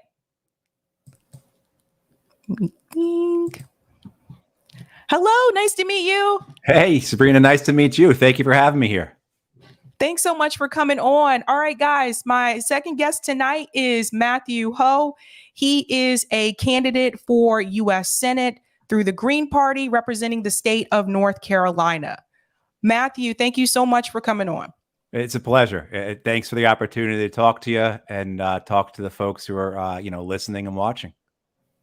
So I've been bringing on independent and third party candidates, I would say like for the past couple of months, people who are looking to work in the political system outside of the duopoly. Right. And I found your story particularly interesting. Number one, I went to high school in North Carolina, so I kind of identify with that. But also, I know that you were once in the military, but you're also anti-war. And I identify with that as well. Like, I wasn't in the military personally, but my parents were. Mm-hmm. And that's actually why I'm anti-war, because I've seen what happens. But I have to ask you, why did you decide to run as a third party candidate? Well, I've never been a Democrat. I've never registered with them, never been a part of the party, given money to candidates, but I've worked with a lot of Democrats in Congress. The last 12 years of my life, I've been with a think tank in Washington, D.C. So I've done a lot of my anti-war, foreign policy, human rights work in Congress, and worked with both Republicans and Democrats. And, the idea that there's not much difference, that there is a difference in degrees on certain issues, and they have certainly their identity politics differences, right? Their culture wars differences that they like to talk about, I guess. But, in terms of when it comes down to the actual status quo, it's deadly for tens of millions of Americans. There's not much difference. I was asked to run by the Green Party. I registered with the Green Party a year before, first political party I ever joined, because I believe that we have to create the change that we want. The idea that somehow it's just organically going to grow, that there's going to be a new political system, new political parties, that we're going to, the machine that's in place is just going to, on its own, bend to our will. We all know that's not the case. So this is part of that for me, is helping to build something new, helping to build the change that we need, provide accountability for what are crimes that have befallen tens of millions of people, both in the U.S. and overseas, as well as justice for what's occurring, and relief, both the urgent need for relief now, across the board economically in this country, or for healthcare, but also too for what's coming in the decades with the climate collapse. Agreed. Where do you feel people stand politically in North Carolina today? When I went to high school in North Carolina, it was more so a red state. I was surprised when it went blue for Obama. To be honest, I was really surprised. But in reference to like people running as like independent or third parties, where do you feel people stand politically in North Carolina now? Well, Unaffiliated voters, independent voters are the biggest block in North Carolina now. They just overtook the Democratic Party, actually. The disaffection, the dismay, the disappointment with both parties is very clear here in North Carolina. We had to get on the ballot. We had to get the North Carolina Green Party on the ballot. And the North Carolina Green Party, their members, their officers, along with folks on my campaign, just so proud of the job they did. We collected 22,000 signatures across the state, collected signatures in 96 out of 100 North Carolina counties, and submitted those to be on the ballot. And we're still waiting for the state to do some procedural things. And then we should be on the ballot as a recognized political party. And then my campaign will be able to, represent the Green Party for the U.S. Senate. And the response that we got, Sabrina, because people ask me like, well, you were out there, because what we were able to do is we were able to take that 2.5 month long period of collecting signatures and also do canvassing, because we primarily used our own people.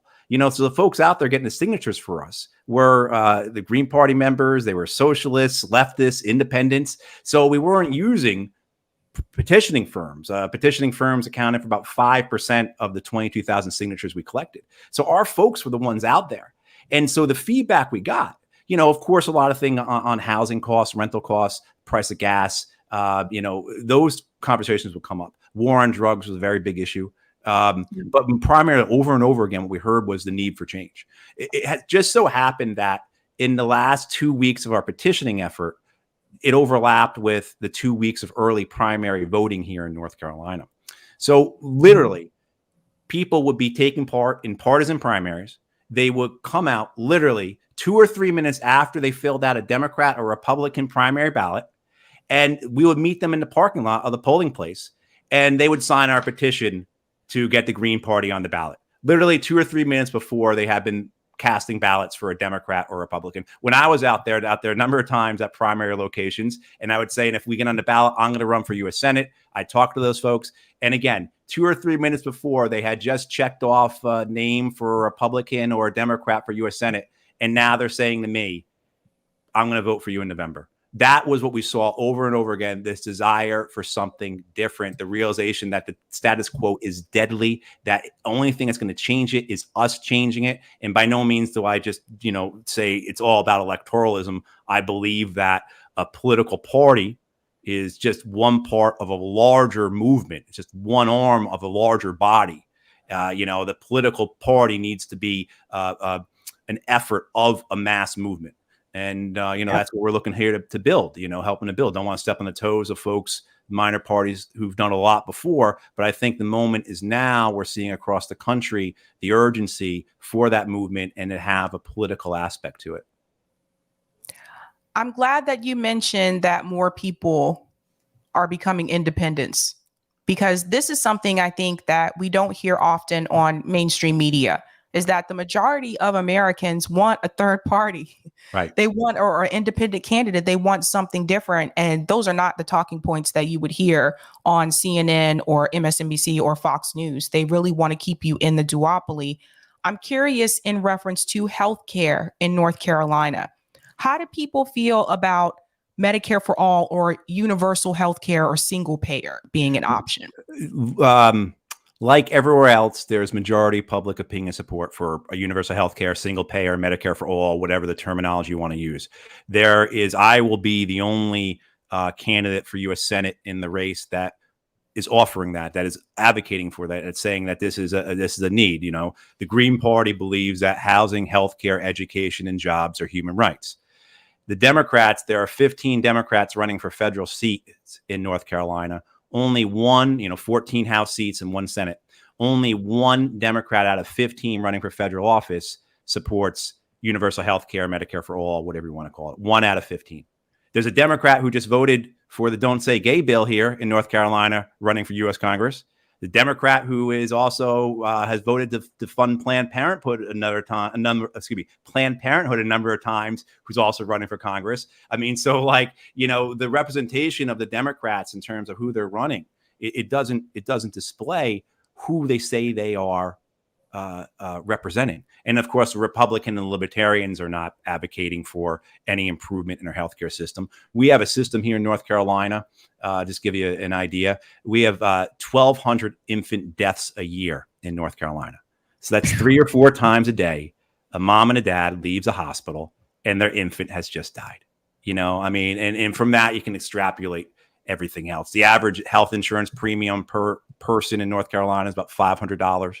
If you make, my friend who lives with me, and a lot of why I'm doing this is because of the people in my life, what I see. The number of people I know who have to check their checking account to see if they can go to the doctor. Right.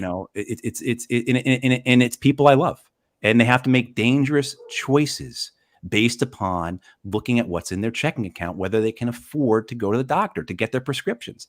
Even if you look at it in this way, the most basic plans here for healthcare in North Carolina are going to cost you, with the deductible, about $11,000 a year, right? I mean, it's about $250 a month you can get a plan for, and it's about an $8,000 deductible. I know that because one of my very best friends who makes $20 an hour, that's how she lives. So she works a full work week. She doesn't work a full work week because her boss won't give her 40 hours. Right. We all know that. So she doesn't make that $36,000 a year you would make if you worked 40 hours a week. Right. So can you imagine that, though? So say you do get that 36 grand. And I shouldn't say imagine it because I know she's right here. You know, I mean, make that 36 grand, 11 grand can go to healthcare.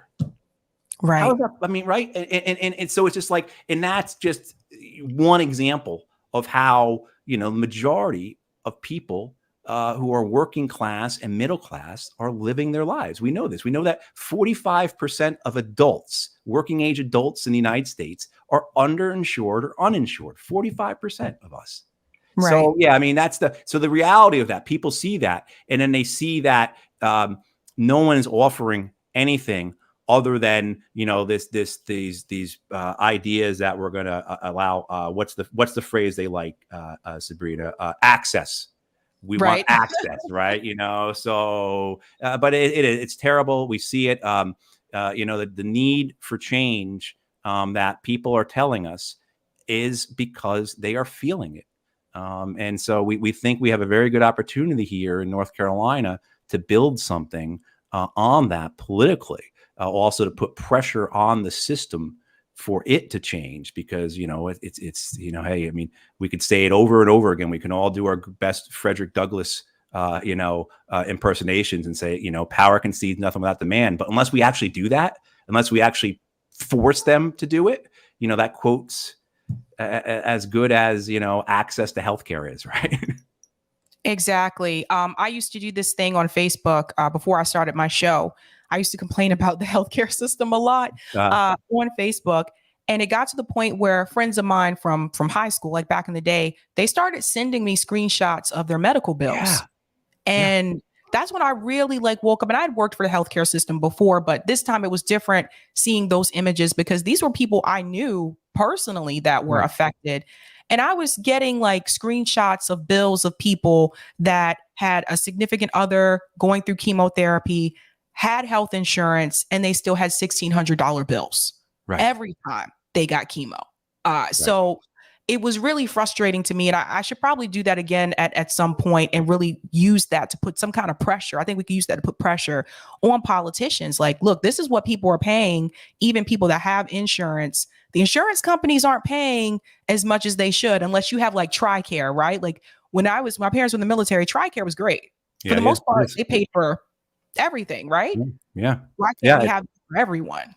Yeah, I mean, hey, socialism for the military, right, and rugged individualism for the rest of us. You know, I mean, I get my healthcare through the Veterans Administration.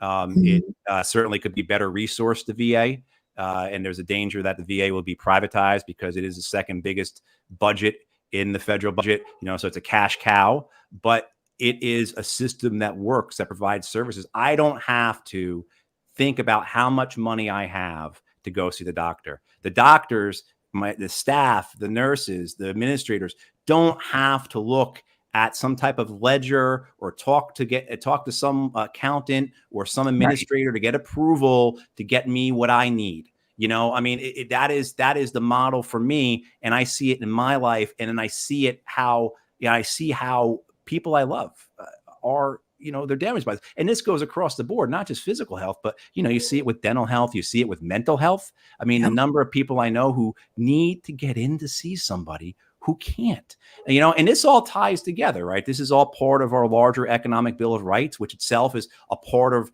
our larger Green New Deal. It's as well, it ties into the war on drugs. This idea that we've treated for 5 decades now, we have treated people with substance abuse and addiction issues as criminals rather than dealing with them as patients, as a matter of public health. You know, so I mean, all these things tie in together, and people are feeling that because it's just not the healthcare that people are feeling. It's the fact that their rent just went up 20%. You know, I mean, like I have people in my neighborhood who've had to move because a corporation came in, purchased their home, and now push their rent up to the point that they can't pay. So now they have to move even farther from where they work. They're already living pretty far away from where they work.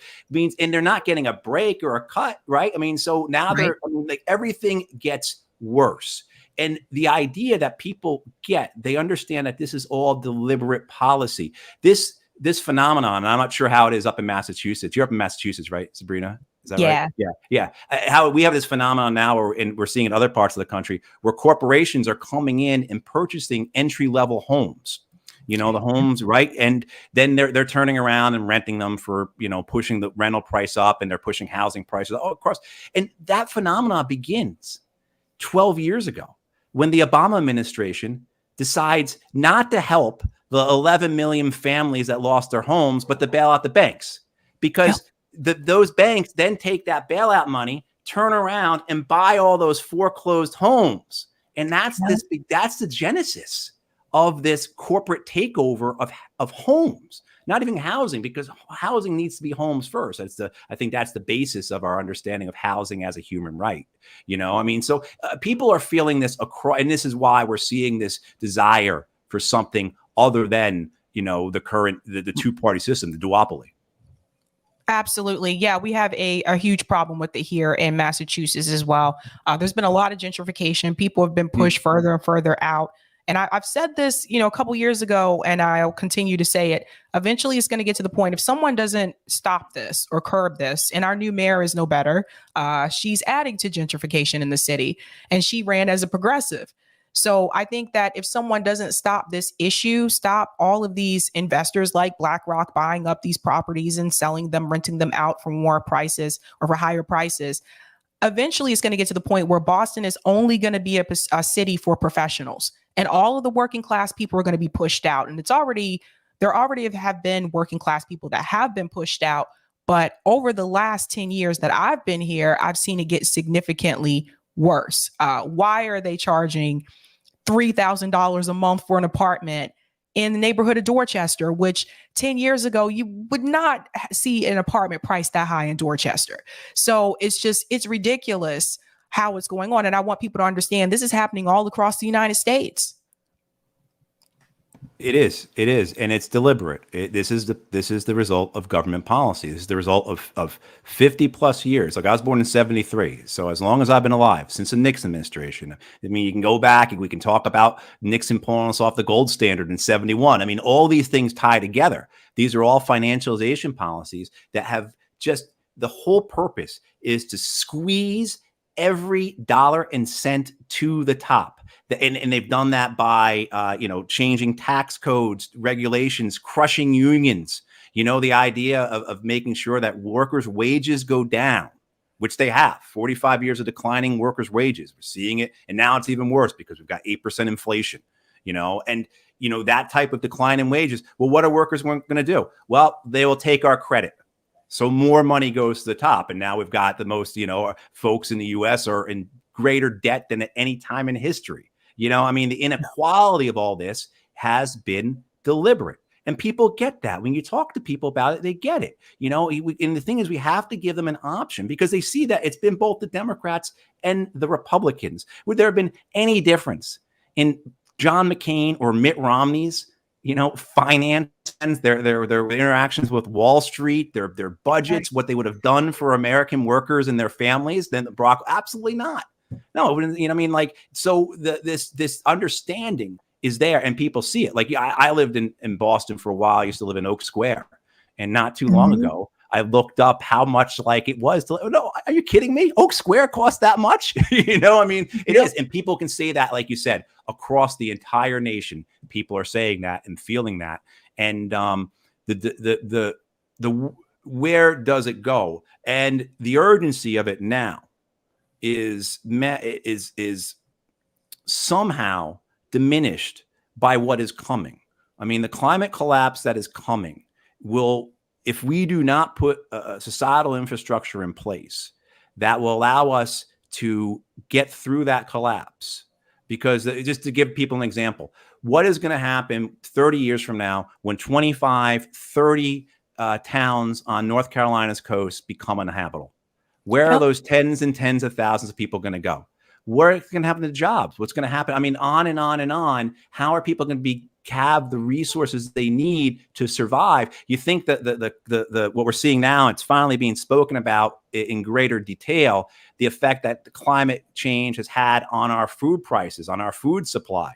But I mean, even in the fall, you know, you had to search to find it. But even in the fall, places like Bloomberg were talking a bit about this, about how that, you know, our increase in food prices, well, that's got to do with the wildfires, the droughts, the floods, you know, I mean, and that's okay. How are we going to get through this? How, if we don't have the societal structure, the infrastructure in place, how are we going to survive? And I mean, that's an amazing thing to say, that urgency diminishes the urgency of now, because certainly what we're dealing with right now is a life and death urgency for tens of millions of American families. Look, we just had to, it should have been the top story across the nation today, but study came out from the Academy of Sciences that 330,000 people out of the 1 million plus people who died from COVID, their deaths were preventable if we would have had a universal healthcare system, right? Yep. That has been covered nowhere except for like common dreams and democracy now. That's it, you know? I mean, but that should be what everybody is speaking about, because the injustice of the system that we have, that has been because of deliberate government policies, is killing and ruining millions and ruining tens of millions of families. Agreed. I want to show your website here. So this is Matthew Ho on the issues. And it says, in political corruption and build democracy for all. Let's build a truly democratic government for the people. Get money out of politics. So that's a really big one for me. Says all of it. We should have a public financing system with a limited campaign window. Could you talk a little bit about that? Yeah, no, I mean, you know, Sabrina, I'm a first-time political candidate. I've seen how money impacts politicians. I've been fortunate to get to know members of Congress and spend days with them, and see how their entire day is built around getting money. Even for members of Congress who are in well-protected, gerrymandered districts, they're not going anywhere. They still spend their whole day around getting money. I know how money corrupts things. And coming into this, I thought I understood it that well. And even being a minor party candidate, you know, talking about tens of thousands of dollars, not the hundreds of millions of dollars. Look, the 2020 U.S. Senate race in North Carolina was $300 million. You know, so what's it going to be this year? 325, 350, 400 million. You know, and if anyone thinks that somehow that money doesn't control it all and make the decisions about what will happen when those people are in office, I don't know what to tell you. You know, I mean, so, but, you know, even seeing that, though, this idea of how important money is, how it dominates everything, you can't do anything without it. And it precludes, we just went through this petitioning process. Collecting again 22,000 signatures. We paid our people, our folks. We paid them $20 an hour. Raised the money to do that, and we were able to do that. Most grassroots campaigns aren't able to do that. Independents. If you're an independent running in North Carolina, if I was an independent, not with a political party, I would have needed 83,000 signatures. I mean, no idea how it would have been done unless you're Michael Bloomberg or Howard Schultz or one of those guys. You know, I mean, so the money doesn't just corrupt. It's either legalized bribery or a protection racket, whichever way you want to look at it. But it also precludes, because how is this campaign, how is a libertarian campaign, how is an independent supposed to get their name, their campaign out to 7.5 million registered voters when they're up against the two corporate parties that are going to spend $300 million to do the same?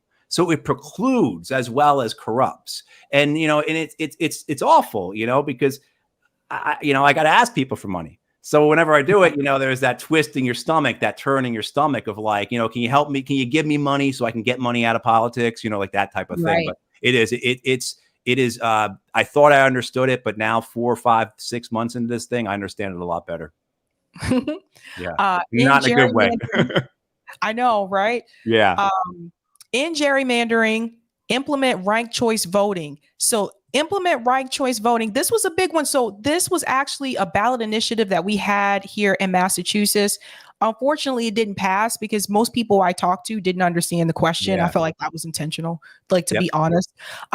But this is a big one. And I think that this would really benefit third party candidates and independent candidates. So implement ranked choice voting. This is something that you would like to see done nationally. Correct. As well as in the second half of that, to enact proportional representation. And so that's a big ask. You're changing the U.S. first past the post type of 50+1 system that we have to a proportional representation system. But I think when you speak to people about it and you explain it, they understand the inherent fairness in it, the greater capacity for the system. And the thing about ranked choice voting, proportional representation, going to a multi-party democracy, of course, the idea of political choice. My campaign manager likes to say, I go in a supermarket, I've got 50 cereals loaded with sugar that I can choose from, but I only get 2 choices in the ballot box. Like that type of, I think people generally believe that and get that. The thing about multi-party democracy is that it allows you to come back to, if it ever was, I don't know, but it allows you to come back to this halcyon idea of issues-based voting. Of voting for something, of voting your beliefs, your principles, your economic and political philosophies, voting for someone who's going to do something for you, your family, your neighborhood, as opposed to, as we see more than often, voting against someone. People go to the ballot box and they're doing these, this mental gymnastics, like they're an MSNBC or Fox News pundit over who to vote for, who the lesser of the two evils is. And so if you're placing a compromised vote, if your vote already is compromised and you're voting for a compromised candidate, why would you have any faith that what's going to come out of that is going to be anything that benefits you, your family, your community, your class, etc.? Well said.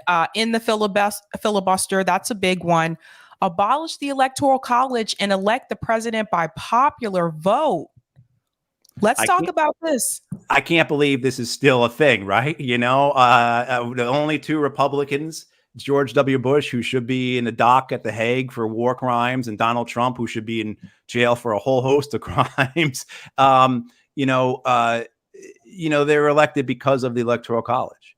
They're elected because we have this crazy system that goes back a few hundred years that was basically put in place. So because the southern states were throwing a temper tantrum. And the founder, the founders, the people who put this first system of government together found that as a compromise, a solution to placate the South, so the South wouldn't go their own way. It's all because of slavery. So the whole notion that we elect our president just for that reason alone, even if Bush hadn't been elected that way and Trump wasn't elected that way, just for the fact of the taint. The disgrace of that notion that we have this system because of slavery is enough. It should be enough to get rid of it. So the idea of going to a popular vote, I think, and that takes away, a lot of people are coming around this realization that, a very small percentage of this country has an overwhelming political impact.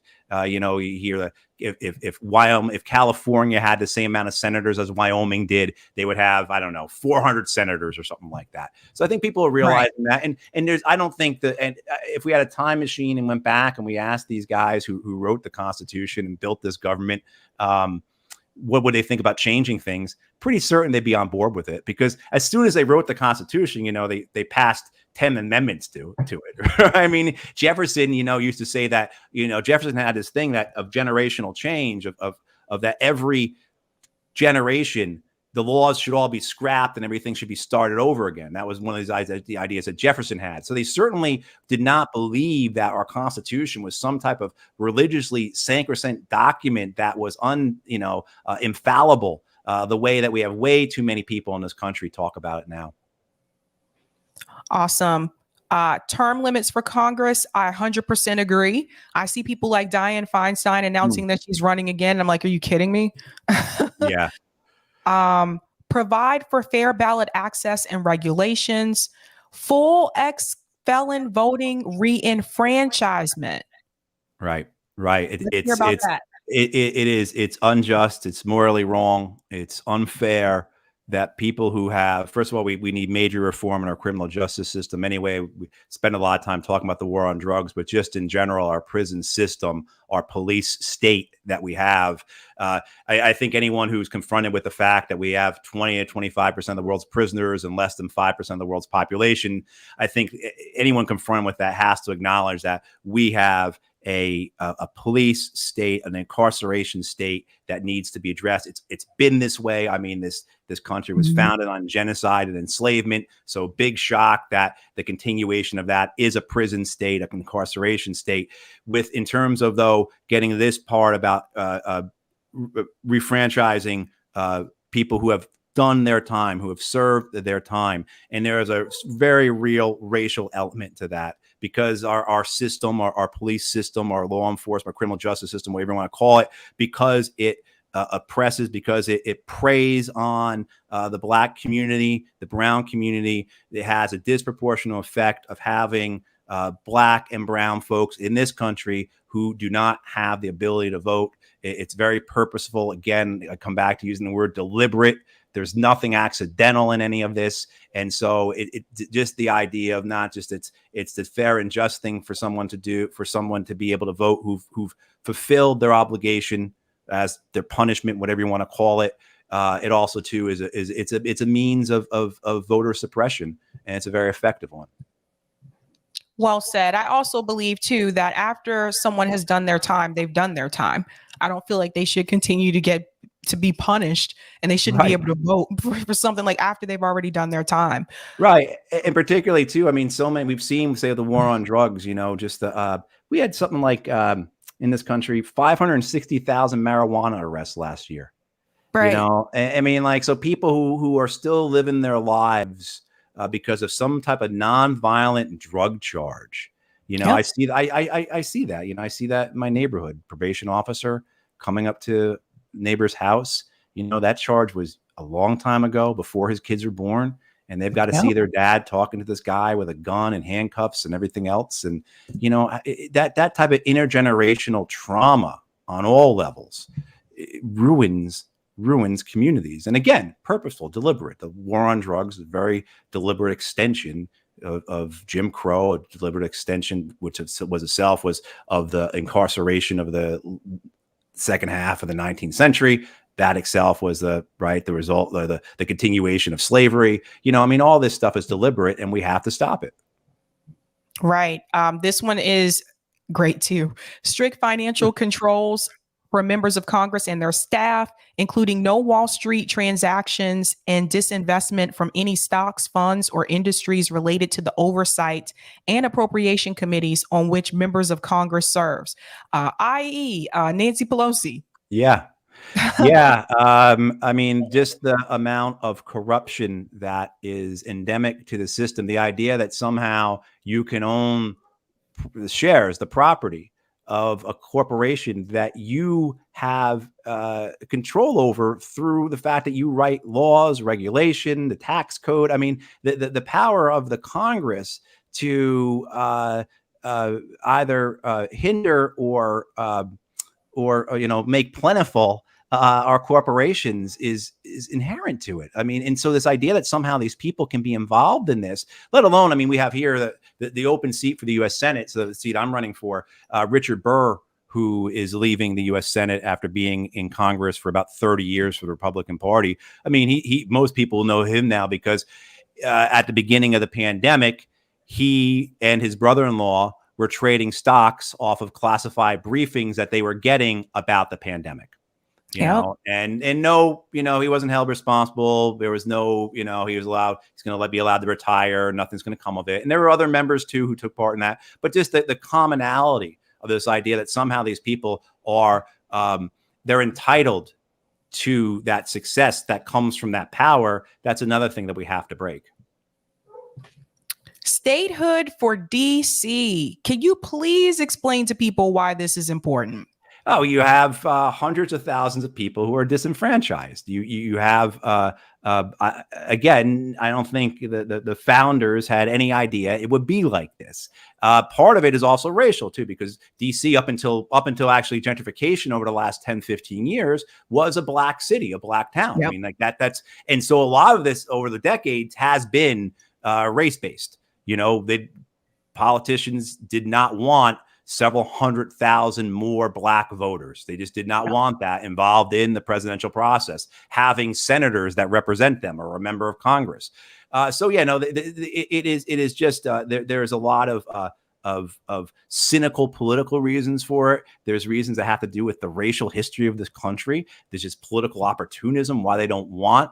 You know, it would be if DC demographically would vote for Democrats, and Republicans know that. Same with Puerto Rico. You know, I support whatever the Puerto Ricans want, is what I should say. You know, and if that would be statehood, the idea would be that, well, Puerto Rico would be a democratic state. It may or may not work out that way, as we've seen. I knew people who were very involved in the Turn Texas Blue effort because the Democrats felt that they were entitled to every Latino's vote. And we don't have to work for them. You don't have to earn it. They're just going to vote for us. Because they're not, I mean, like, so there, I don't know about Puerto Rico, maybe not, but DC, just the idea that somehow you have people living, hundreds of thousands of people who are not entitled to representation in the seat of our government is just, I mean, it's people, you tell people this overseas and they say, are you kidding me? Really? I mean, that might be the most hypocritical thing I've heard about America, and America is full of hypocrisy. Yes, no, it's true. Right to determination for more than 3 million people living in U.S. territories, American Samoa, Guam, Northern Mariana Islands, Puerto Rico, and U.S. Virgin Islands. Can you explain this one a little bit?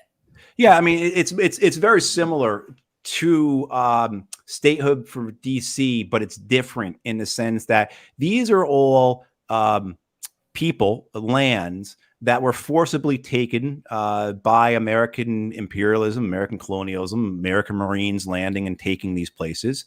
And the idea that somehow 100 some odd years later, 80 years later, depending upon the location, these people still live in a system that is just a pure representation of the colonialism that begat it. Yes. So, you know, right. I mean, so like the whole, again, just on the principle of it, this is wrong. And then the idea of having representation, you know, throw it back to whole taxation without representation, which lots of folks on the right like to yell about, as long as it goes towards, I guess, just people who look like me and not folks who look like the folks that live in those places. Right. I mean, so, I mean, again, it's just a fundamental fairness. It goes back to this idea of democracy, of striving towards democracy, of justice, of people being allowed to have self-determination. Look, I mean, I support, say, the right of people in Palestine to have self-determination. I mean, it'd be very awful of me to then say, but people in the Mariana Islands or Puerto Rico or the U.S. Virgin Islands don't have that same right. And I don't know how that looks. I'm not going to say that they need to have independence or they need to remain territories or they need to become a state or some other thing, but they should have, the choice should be entirely theirs. And it should be done in a manner that if these territories, for lack of a better word, were to choose independence or some other type of associate or of some other form of independence, I guess, they should be entitled to reparations as well. Because we've seen, particularly say with Puerto Rico, a great example, the way Puerto Rico has just been victimized by American policy, financial, government, regulatory policy that has really hindered Puerto Rico's ability. And you see that with the debt crisis. You see it with the board of governors that controls Puerto Rico now. You see that with the privatization of the electrical system in Puerto Rico that has proven to be just an absolute horrendous disaster for the people of Puerto Rico. And they don't have the ability to be masters of that themselves. They continue to be colonial subjects. So the idea is, you know, this is wrong. And it's far past time to change that. Thanks so much, Matthew. Many other items here on the list. Eric, can you put the link to Matthew's site in the chat? But I'm just going to go I'll list these really quick. A war on climate change and environmental collapse, not people. No compromise on healthcare for all. In the wars overseas. In the war on drugs. An economy for workers and a livable wage. Economic democracy and ownership of labor. Guaranteed sick and family leave pay. Liberty and life over property, money, and government control. Stop violence-based solutions as government's default policies. Abortion, women's health care, and human rights. So Matthew, I mean, your platform is amazing. And I will tell you, I've interviewed a lot of candidates and I've seen a lot of websites. And this one is very detailed. And I think that's something that is missing from some of the other candidates that I've seen. Like, you actually go step by step in detail on your website. So I think that's really great. I have one more question for you. One of the things that I think leftists have been noticing over the past couple of years is that we put progressives through the Democratic Party into DC only to watch them fold, right? Yeah. Only to watch them vote along with Democrat establishment, the corporate Democrats, whether it's AOC, whether it's the rest of the squad, have at it.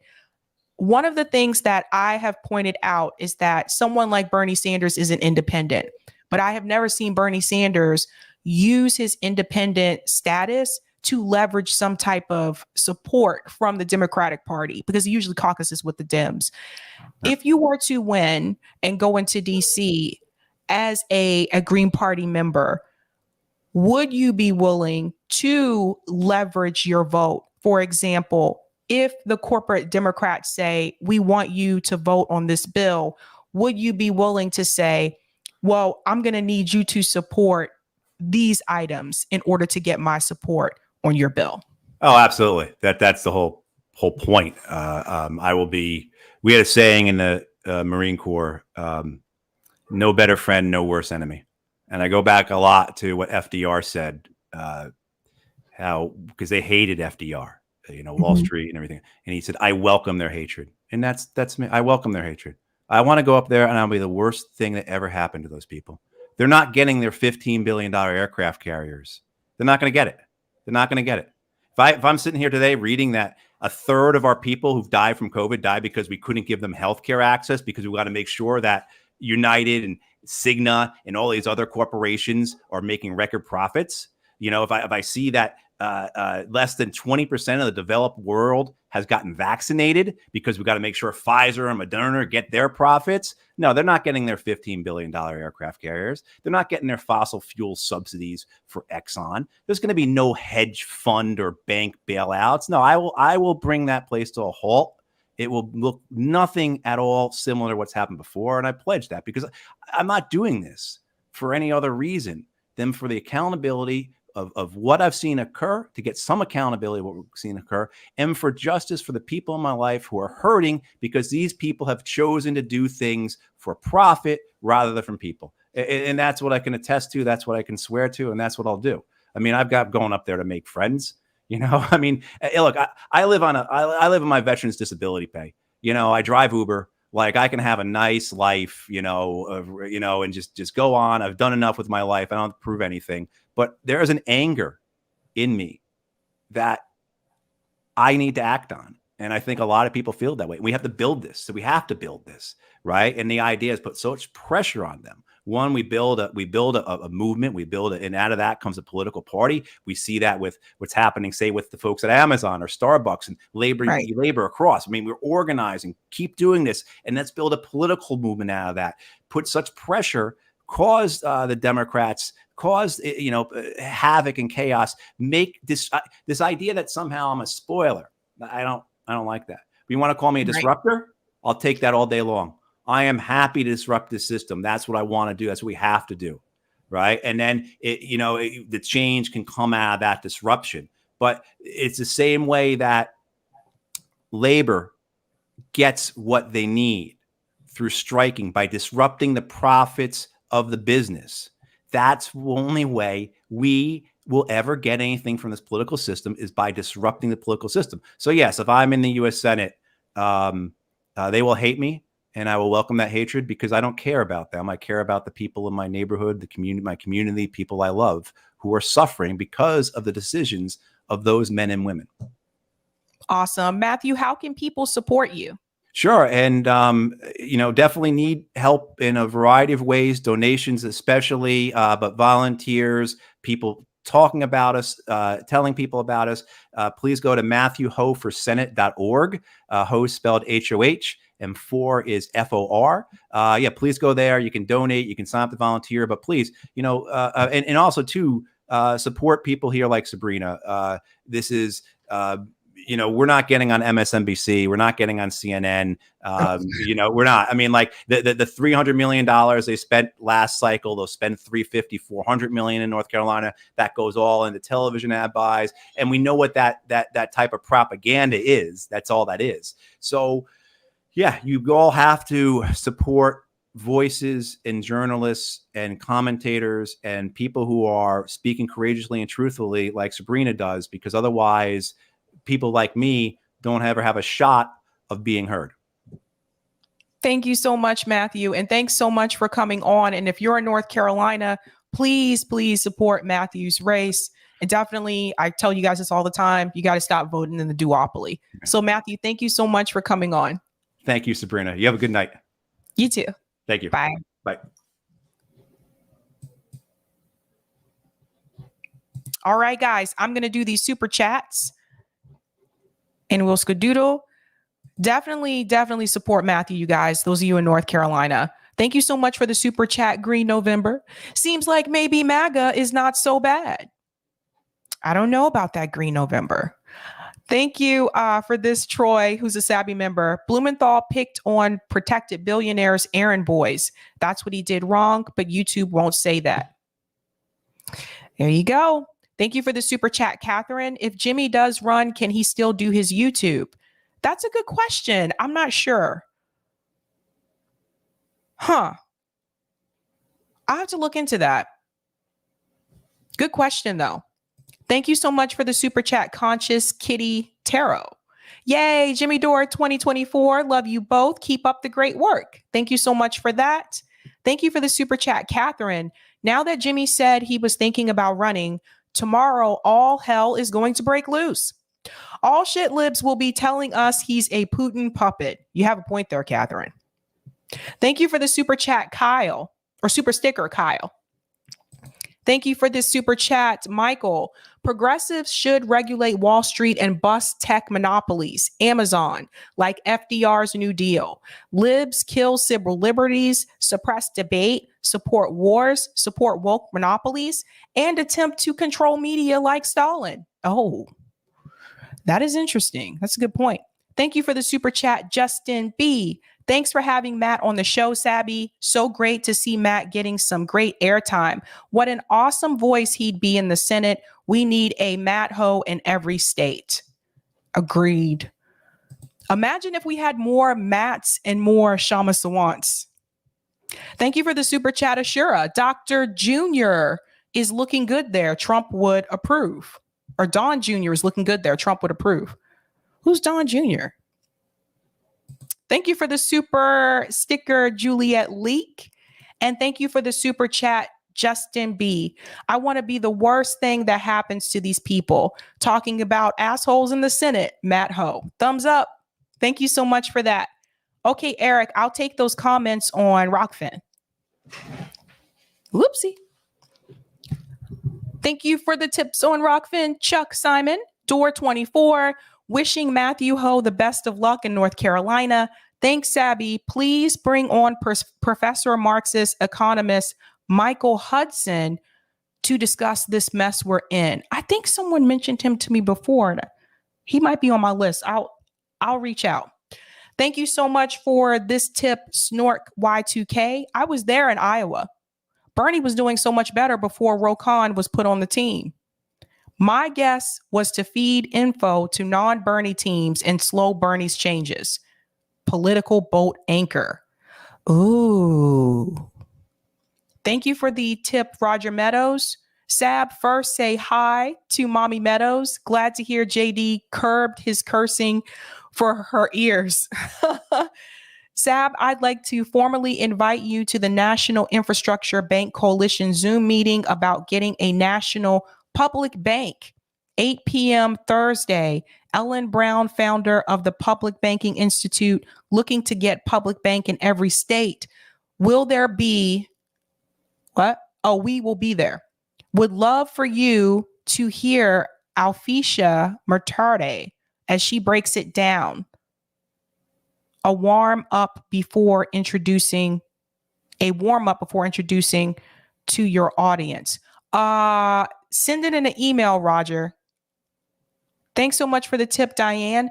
Language is important. Replace Putin with neocon wars, neocon fuel prices, neocon inflation, neocon think tanks, neocon sensots. Thank you for this tip as well, Roger. Sorry, Sab, had to leave. Mom didn't get to hear message. I DM'd you the invitation. Also, oh, you did? Oh my God. My DMs are a mess, Roger. I'll just let you know that one.